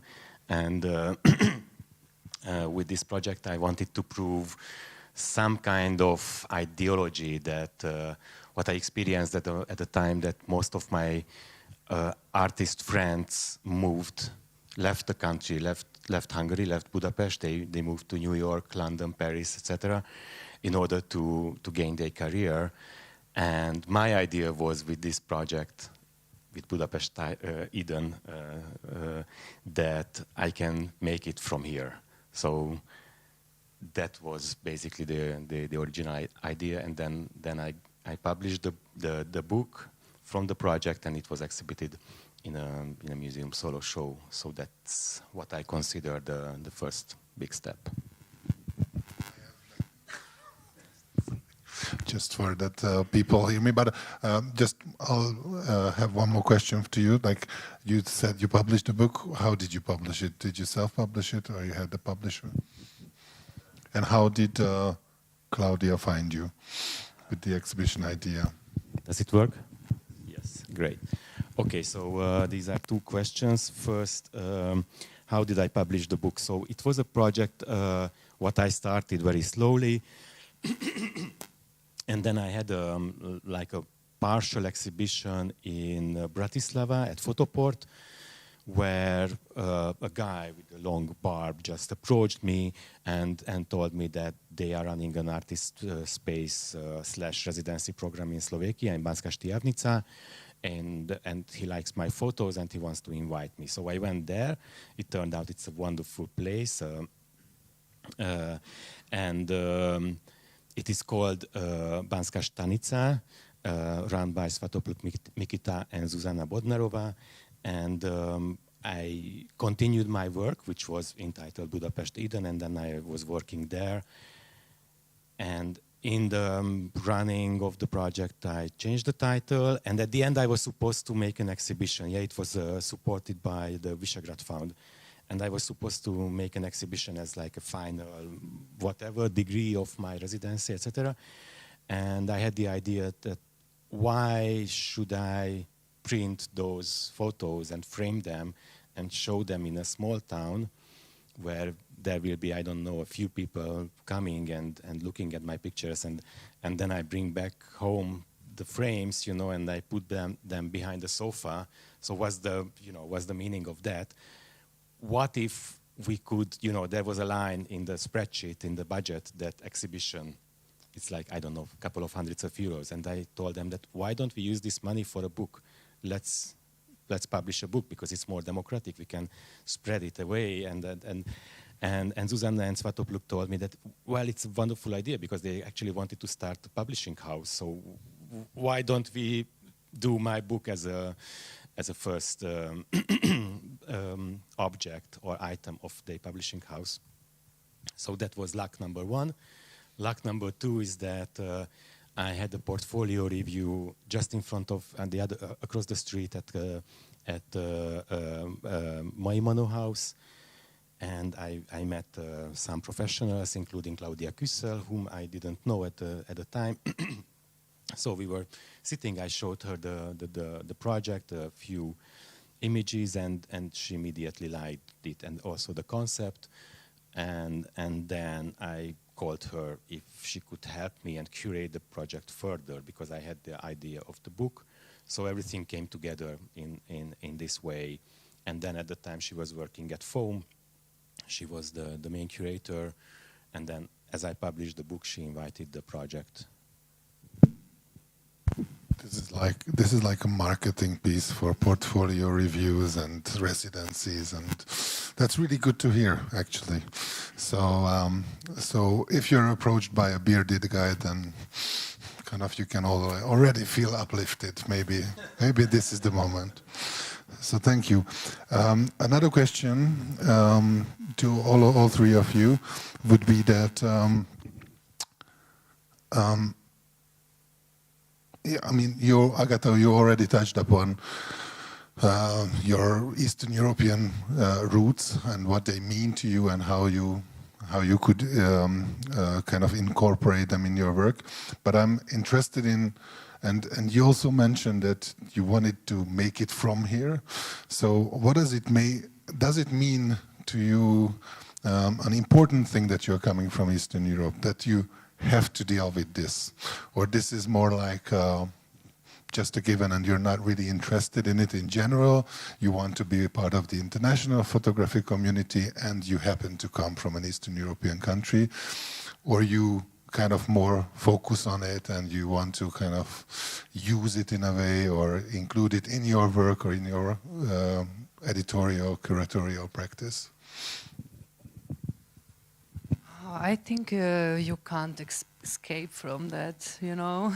When you have this kind of background and Balkan identity and blood, it always defines you, who you are and how you work. I mean, of course, when I was working there for the first 12, 15 years of my career, I was always both focused on local and international scene, you know. And now when I'm working internationally, I always think also what I can bring back to my territories or how to show in which way, in which context artists from there, you know. So I think I can't escape from that, and for me it's really important.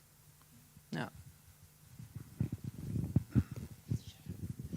Well, I think I actually did escape that, and I realized, especially with COVID, that was also the moment that I was not traveling, and I realized I lost the touch with the Polish or Eastern European scene. So that's 2022, and the full-scale invasion was also kind of this pivotal moment when I kind of consciously went back to my roots, and that also came with the feeling that being in the Netherlands for 15 years, I'm a migrant. I still feel like a migrant. So that's also those two experiences came together.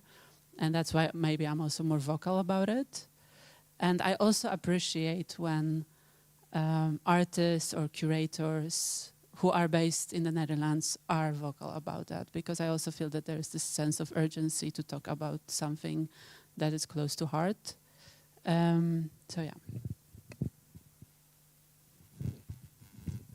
For me, I think I start with an anecdote. I have an artist friend. We started Lumen Gallery sort of together, named László Gergely, and he moved to Berlin like many years ago. And I contacted him with exactly the same question that, you know, I'm thinking about moving to, you know, any Western European country, just in order to improve, you know, my artistic practice, etc. So of course it wasn't that decision, easy decision, as I mentioned it earlier. I was thinking a lot about it. I was doubting myself continuously. So I asked him exactly the same question, and he told me that he thinks it's much more interesting to to be Central or Eastern European artist who stayed home than the one who moved to Berlin, because we have so many. And then I heard that phrase or that saying that, for example, if you look at New York or London or whatever, sorry, you have 50,000 artists and 5,000 are doing the same things like you do, and 500 has the same name as you. So why should you be the next one? So it's like, of course, it's a joke, but I think it has some kind of reality in it. And I had a question that I wanted to ask anyway, so I'll ask it now. So don't you feel that it's harder to reach an international scene, you know, meaning whatever, publishers, exhibitions, and so on, from Budapest, to be based here? So, because like László Barabási Albert, who is a scientist living in the US, and he's looking into networks and what is success about. He has a book about this subject, and it's a really interesting point he makes. He was also studying the art scene, and he asked, what is the the single most important thing if you want to exhibit in a certain institution? What is the single most important factor? And the answer is that the artist has to live close by, which is a really strange answer, I think, from a scientist. So this is like it's not his opinion, but he looked at like massive amounts of data. And it sounds silly first, but he claims that it's because of the networking, obviously. So if you live close by, then you probably know more people who know other people who know the curator, whatever. So didn't you find that being based in Budapest makes it a little harder to reach? And also this question obviously stands for you before and after moving to Berlin and Amsterdam. To be honest, I cannot really compare, because I don't have the experience of the other side. Like, I used to do residencies for shorter and longer times, but I did not really live abroad, like in general. I know about the book. I was talking to László about it personally, and I asked the same question to him, and he said, yes, this is what data shows. So it's like you cannot cheat, on that. That this is what is happening. So it's a decision. What you do, what you make, what is important for you, Peter. Like, do you want to have a solo show at Tate?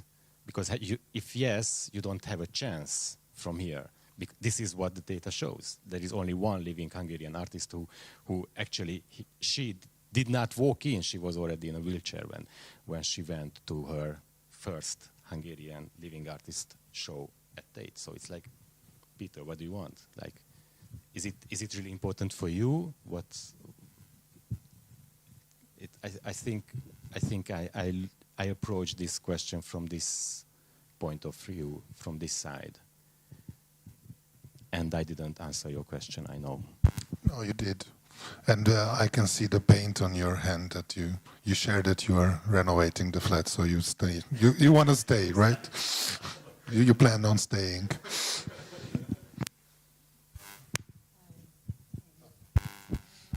Answer this question. I guess you need to be in the right time and right place for everyone. I mean, New York is a very specific city where the whole art world scene is accumulated, But when it comes to Europe, I can't say that someone will be more successful if lives in Paris. I would say rather it should be seeking opportunities, being there, trying to connect and be authentic with the story, if we're talking about the artist. Of course, different countries are not offering the same opportunities when it comes to the financial support, residencies and everything.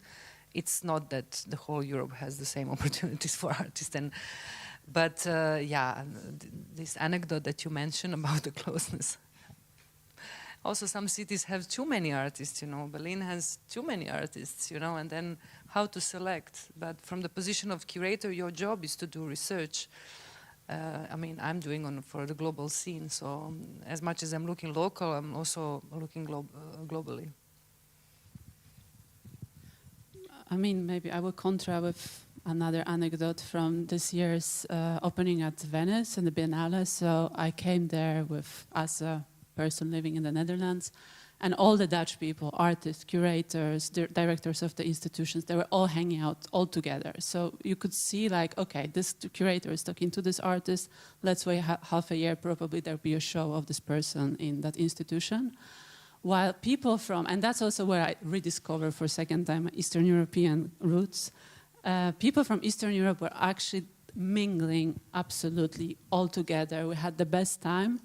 And I would also think, like, yes, do you want to go to a place that you have to, like, enter this very close circle, or you rather take opportunity of what you have? And I've been talking with a few people today already about the position of Eastern Europe, like Budapest, how close it is to Bratislava, to Vienna. Like, you can travel everywhere with a train or a car.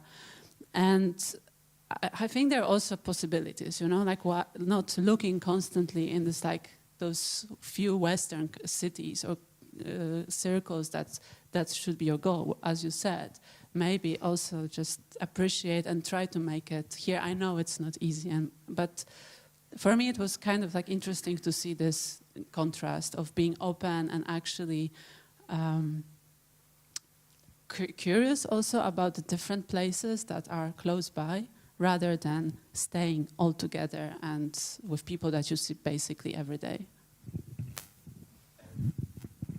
And excuse me, but I think there is also another aspect, and I believe you have more experience than me, or you have better experiences than me on that, for example, renting a flat.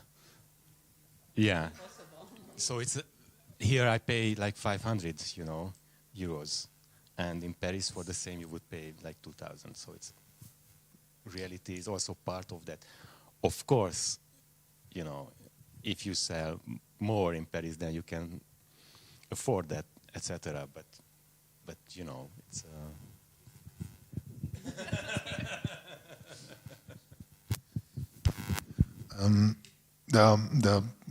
There is one part of the title, Best Practices, that I wanted to refer on, and I wanted to ask you if you could give an advice to your, 15 years ago self. What would you spare? What would you give a good advice? So, okay, don't go into this street, or don't go into that street, or what were the dead ends or the stupid ideas you might have? I mean, this is a science fiction, obviously. You don't have any stupid ideas, obviously, but maybe you made some mistakes that could have been corrected. Is there any advice you would give the young yourselves? I love this panel. To be honest, I'm actually happy that I didn't know anything what's in front of us, because our first years were very wild, and I think we would never be so curious and persistent if we know how hard it was to start something so young. I started with my colleagues a festival in Croatia without any kind of institutional help when I was 22. And for the first 6 years, we were working like on voluntary base, Basically, it was like rebellious movement. We were artists. We were kind of naive, but believing in something big, which at the end we achieved. But it was really, really hard. So I was actually happy that I didn't know about all obstacles that are in front of us. And it was not only money, it was also like a situation like on the institutional level, underground scene, but also a world that we live in, which is predominantly male and, unsupporting for especially us women that consisted our festival group, developed all by women. Yeah. I think same, actually. So before moving to the Netherlands, which was also, I went there to study, I worked for actually Photomonth in Krakow for 5-6 editions. So then when I moved, I was telling people I'm moving to Amsterdam, everyone was like, well, you have to go to FOAM, you have to get the job at FOAM. And I started just applying for internships, and I got one. I was working full-time. After my office job, I would go and work in a bar and actually make money because the internships were not paid. Then I was also applying for just random jobs that I had no chance to get, only to keep working. Then I worked for a while at FOAM. After that, just jumping from one job to another without kind of like the idea what I want to do. And thinking from today's perspective, wow, you need to have a vision, strategy, and at least like what medium, because I was also jumping from photography, publishing, art, everything like in the same circle, but still pretty random. So on the one hand, I would advise myself, be a bit more focused, but on the other, I don't think I would be here if I would, just pick one thing so early.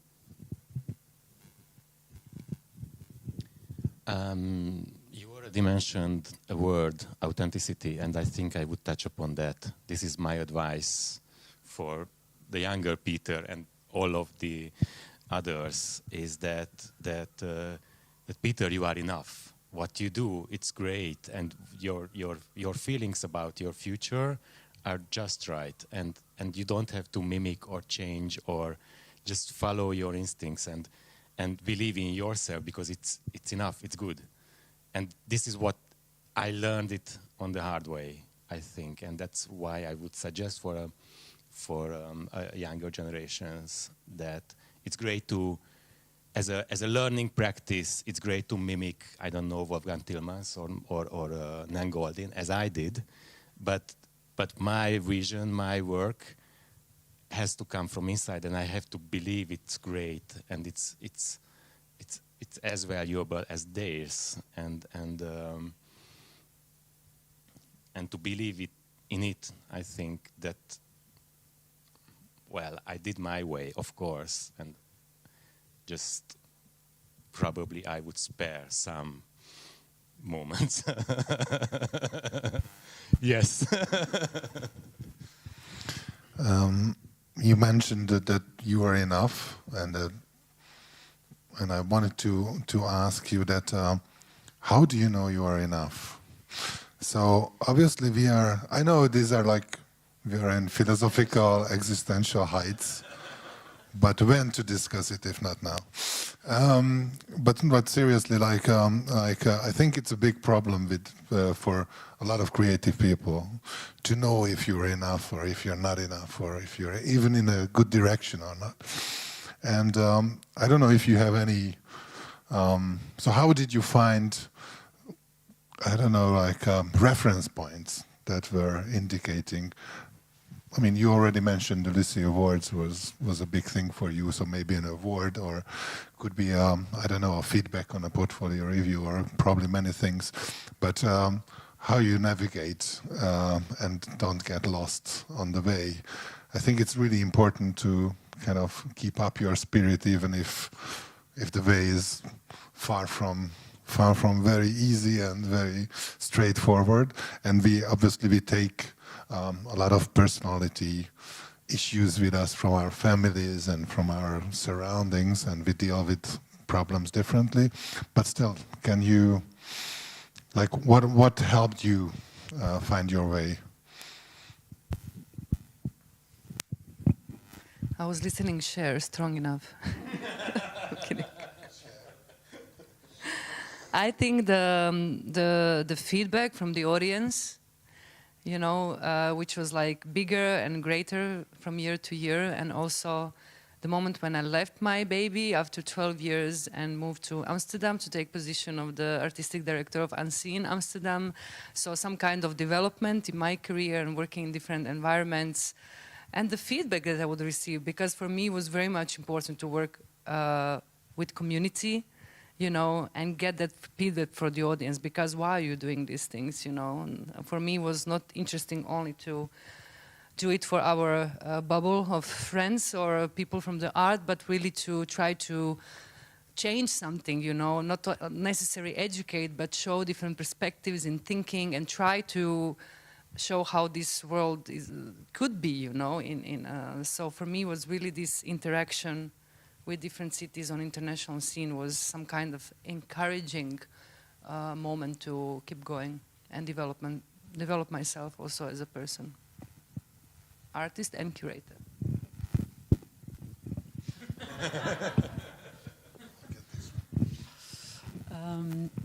I think similar, like I think the feedback, and also just to coming back to Growing Pains, so just shortly, we published our first book with 5 Ukrainian artists that are based in the Netherlands. So actually one of them will have the opening of her exhibition, Lia DOSTLIEVA, later today. And it was a very long project that we also took together with Daria and Zhenya a long time to develop, because that was our idea to the book was the end product of long process, and the idea was to create a safe space for the artists to actually reflect on the ongoing war. And I believe this kind of project would not be possible within any institutional framework that each of us used to work or currently worked. So it was really something that we put all our cards on the table. First, also applied for money, because that's what we did. And already that feedback from the fans I mean, yes, the Netherlands is still the country that you can apply for money and get them. But that we could see, okay, it's an important project, it's an important topic. And the fact that we did it, we didn't compromise, we did it in a way that we wanted. And the book is very, like you will also see the book later, it's a very complicated book. It's a book that doesn't sell well because you actually need at least 5 minutes to explain what it is about. And then people start asking questions, so the entire conversation is actually like half an hour.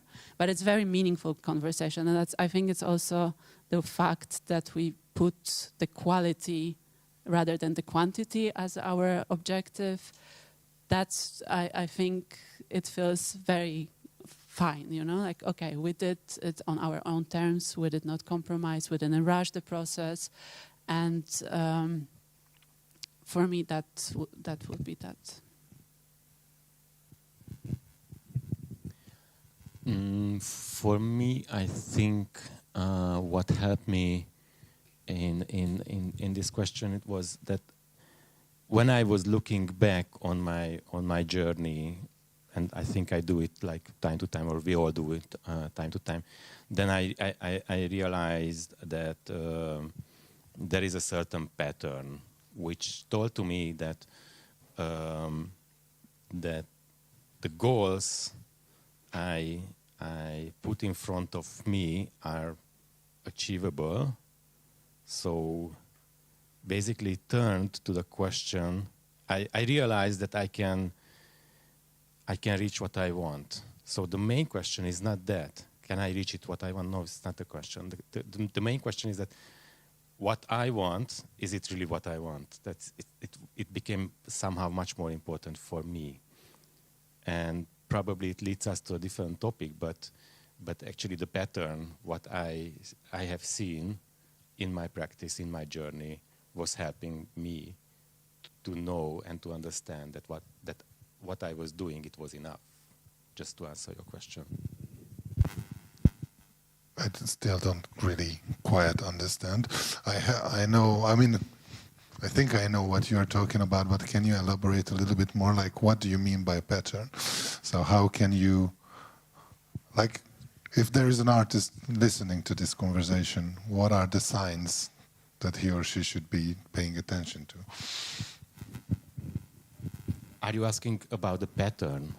Okay. The pattern, what I realized, what I found, that at the beginning of, at the end of my studies and at the beginning of my independent artistic career, I spent 2 years with building an Excel spreadsheet about the European art scene, specialized on photography. So I had 5 different tabs: museums, galleries, curators, magazines, and publishing houses. And I collected all the information with telephone numbers, opening hours, etc., names. It was like a huge spreadsheet. And then I started to contact, no, not to contact first. I was looking at them very deeply, and I was making a decision whether I want to be part of this family. Is it interesting for me? Do I want to join them? Do I want them to know about me or not? So if it was not, then I just changed it to red. And then, I had a color theme for, orange, blue, etc. And then I prepared PDF portfolios, and then I started to send to those people who remained green in my spreadsheet, telling a story, about my project and who I was, etc. And basically that was a plan for the next, I don't know, until today. And I achieved it, and I made it. So I exhibited at those places which were green. And I met those people who were green 20 years ago. So I think this is a pattern, what I realized afterwards, that it was... Did I answer your question? I guess. Yes. Interesting. Do you still have the spreadsheet? I guess I do, but I didn't look at it for a while. For a while, yeah. Okay, maybe you'll exhibit it one day. We'll see. Okay.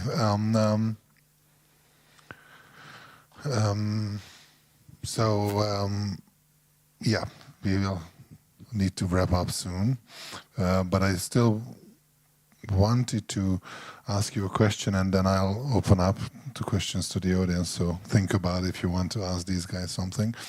So if you could change one aspect of the current art world to better support emerging artists, maybe coming from Eastern Europe, what would it be?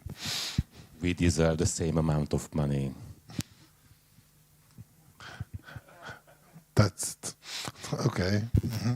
I think it is the access, and that was mentioned before with that artists maybe don't know the curators or directors of the institutions. And for instance, the Dutch funding, the main national funding, Mondrian Fonds, they actually organize trips for their artists, curators, cultural workers to go to places, to meet people. There are vouchers you can apply for to go to Venice Biennale, for instance. And that really opens what I call access, you know, to just, you can meet people, you can be on the radar. And you can also argue that's why the Dutch artists are more successful, because they know how to talk, they know the language, they know, I mean, I don't mean English, they know like how you know, have a conversation with someone, how you pitch your project. So I would say it's the issue of access and maybe opening it more, and not, also supporting the talents with going out if that's what they want to do. I mean, I agree, or maybe some events or biennials that could take place, like, for instance, Manifesta, that was in Pristina and Kosovo, or these kind of activations. I mean, when we look at the Balkans, definitely Slovenia and Croatia are in the better position than Bosnia, Serbia, North Macedonia, and so on. But definitely, of course, success and support. We just can't compare. And not to say that art market there doesn't exist at all.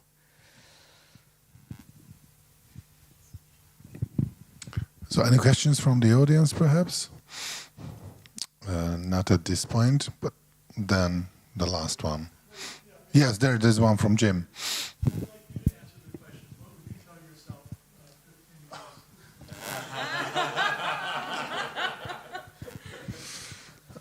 And that's confidential. No. I guess I would probably talk about, so I thought that this, since we don't have much time, I would more focus on practical issues. And probably what I would tell my younger self would be focus. To, yeah, if I just had to say one word, is to really figure out what you want to do. And I really envy your spreadsheet in terms of, I did have spreadsheets, although not one, but I didn't have the kind of focus you, or I assume you had. So you had a clear kind of, still 20 years later, you think that you made the right choices and you greened the right lines in the Excel sheet. And I think I greened a lot of rows that were supposed to be red, probably. So I really wasted a lot of energy on things that I shouldn't have. But maybe that's the way to go. So it's, yeah, you never know. But figure out what you want, what you really are interested in. Because, yeah, when you're young, you kind of feel you're interested in everything, you know. Yes, we should do this, we should do that, I should work here and I should work everywhere and I should know everybody. But that's maybe, yeah, that's maybe age as well. So you can't help yourself and you have to do that. It's really strange, but our time is up, so that I would be the last speaker, who is the moderator, but I really don't want to stretch the patience of anyone. thank you very much, guys, for being here and sharing the thoughts, and thank you very much for bearing with us. And I think now we will the next oh my God, point on the agenda is the guided tour of the exhibition at the Capa Center, which is in the, if we step outside, it's on the left. And this should be at 4 o'clock, right? So we will probably be a little bit late, but do come and walk with us towards the Capa Center. And then the two curators, Wiktoria and Emese, will walk you around the exhibition, and obviously you are welcome to see the rest of the center as well. So thank you all, and thank you as well.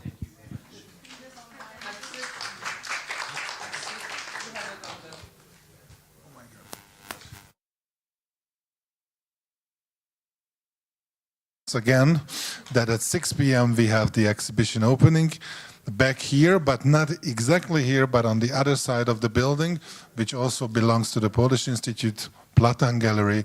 So obviously after the guided tour, you are very welcome to the opening.